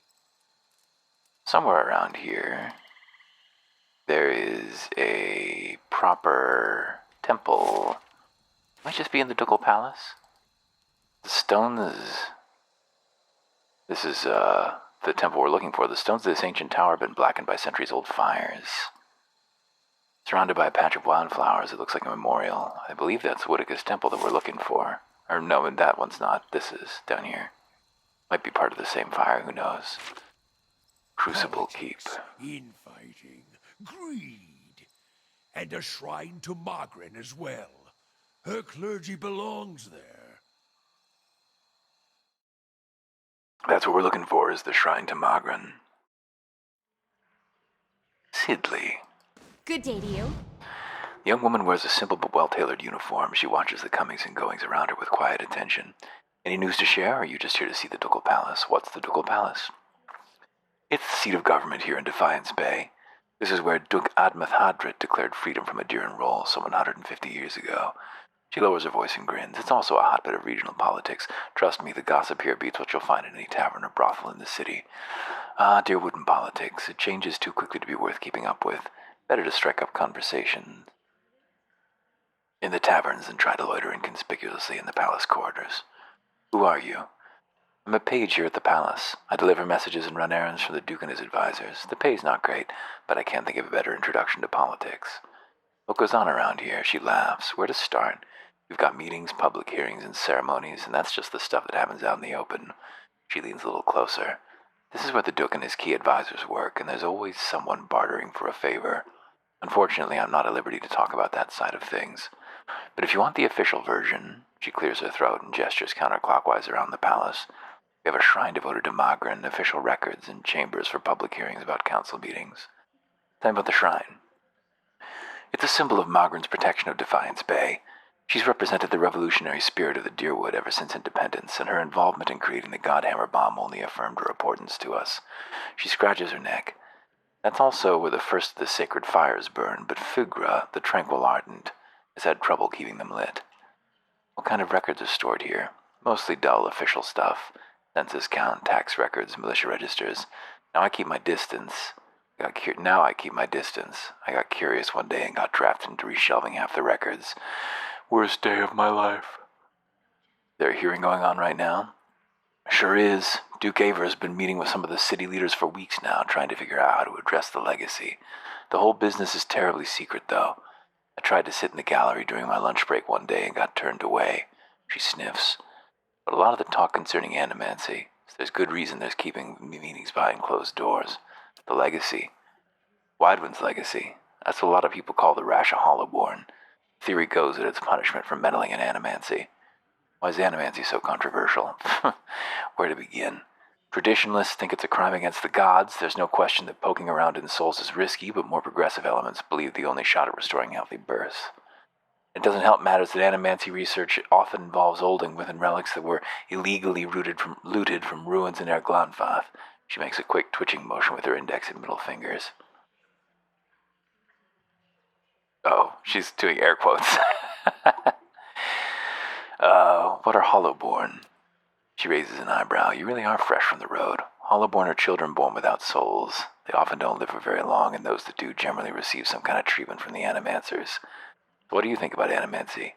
Me? I think the real danger of animancy is confusing a real scholar with an expensive fake. We get a new case in here every day. Some poor couple in the Gift or Copper Lane who spent every copper they had on a miracle cure for their unborn child. Never works. She shakes her head. Breaks your heart. But there's usually nothing we can do for them. I see. I'd like to ask about something else. Tell about the current Duke. That would be Avar Wolfgren. Don't let the title fool you, though. Our Dukes have been elected since independence. Some find Duke Avar rather coarse. He's a frontier noble. Personally, I think a rough-and-tumble type is just what Defiance Bay needs. Nice. Thank you, Sidley. I feel wise. Close the door. And take all the hats, Froghelm. Hand over to Froghelms. Unlocking this door will require the proper key. Only people with official invitations are allowed in to observe the animancy hearings. Is this most bright Magran transform us with your flame? Keep you. Praise be to Magran and welcome to her temple. How may I be of service? You seem upset. What's wrong? Her shoulders slump. This is about the fires, isn't it? She puts a hand on your shoulder. They're just symbols. You can't put your faith in them. Only symbols? Then why are you so distressed? No, she sighs with a hiss like a release of steam.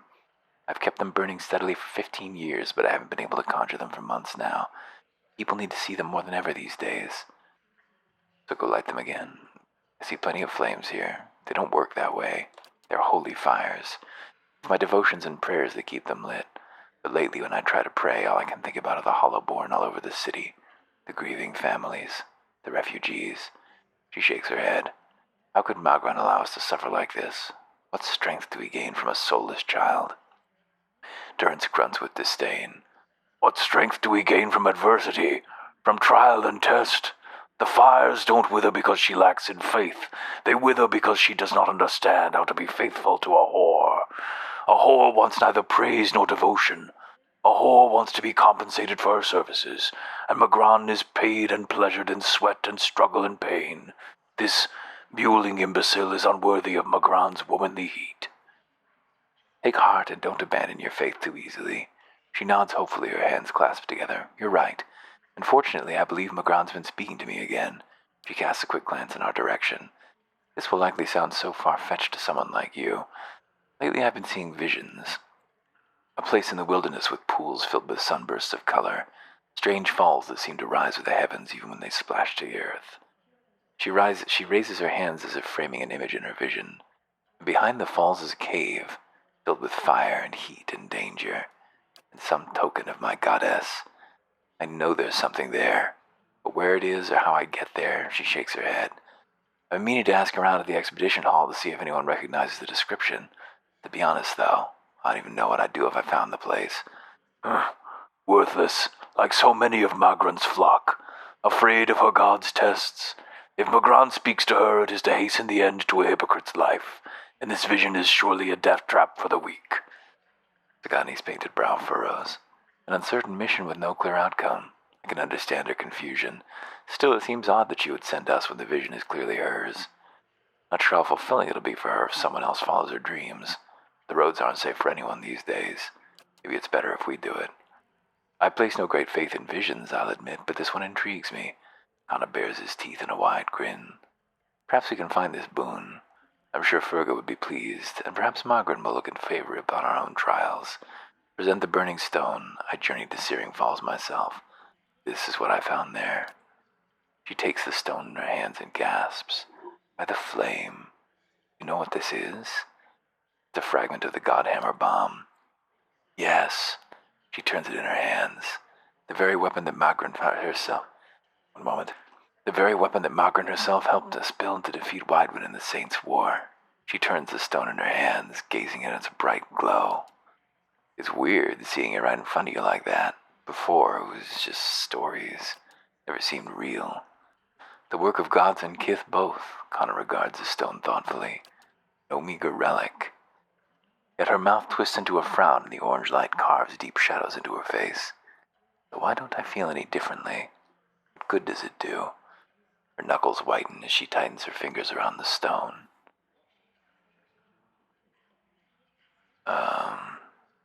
So you hold part of the weapon designed by a god. The very existence of such a thing should fill you with awe.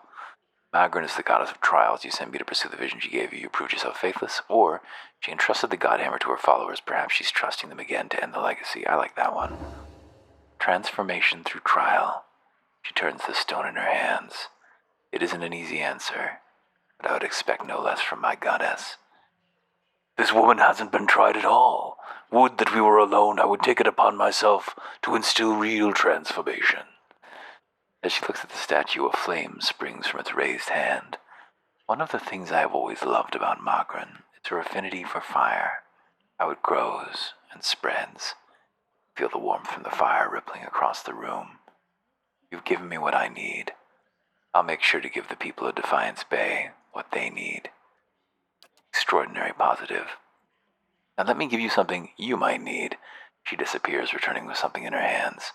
A weapon worthy of the goddess herself. Please accept it as thanks for your service to Magran. And to me. Still no level? 6,000 experience? We're really close. We're really close. What was this weapon that we earned? Do a flail. Unforgiven. How does it compare? 13 to 19 versus, yeah, not much better. Convert Graze to hit, exceptional speed, burning and lash. It's got lots of properties. Excuse me. Plus 20% attack speed, plus 25. Yeah, it's good, but it doesn't heal him. But this one does, so we won't be swapping. You dual wield properly? I guess you can. But I think that him using the shield is probably better for everybody involved. You just sell it. Sell this god relic, Cinders of Faith. The origin of this item is a point of contention among the followers of Aethys and Boudica. Aethasians claim that their priests had it commissioned in the early aftermath of the Saints' War in hopes that it would coax their god back to the world to finish what he started. Woodicans, on the other hand, claim the item is older than that, an instrument of retribution against Oathbreakers originally employed by the Steel Garrote, an order of Woodican paladins devoted to the enforcement of oaths and contracts, often in mirthless fashion. The flail itself is unique in that the spiked ball at the end was fashioned out of an incense burner. When it sees vigorous use, the smell of incense blankets the area. Its reputation has led to a handful of notable deceptions whereby people who'd defied their agreements were frightened into honoring them when the smell of incense was introduced to the negotiation room or bedchamber. I see.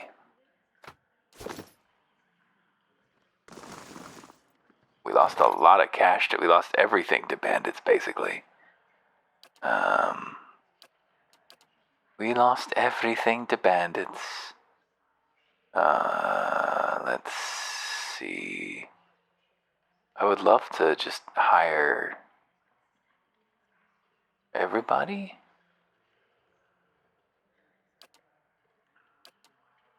How many can I hire? All of them?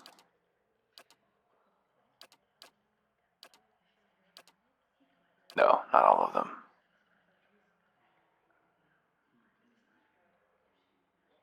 We've got a lot more security than we have prestige now. Palace. Let's dismiss that one. And hire this one. Let's dismiss this one. Hire this one. And let's build something new. +2 prestige and +1. That will have them equal.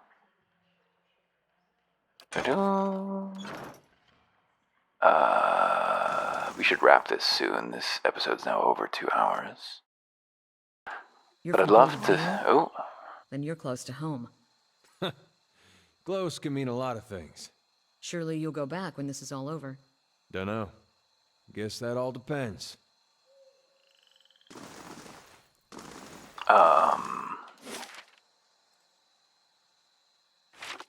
Couple things I wanted to do before wrapping. First, I wanted to check out the hall. That's here, right? Is that here? Yes. Hall of Revealed Mysteries. There's somebody who's going to ask me to do something here. I don't remember where that quest starts. Well, we can leave that since it didn't start right outside the door there, which was my hope that it would. But let's go back to Cadnua and check out our prison. Indeed. Looks a little healthier than Coming before. along nicely.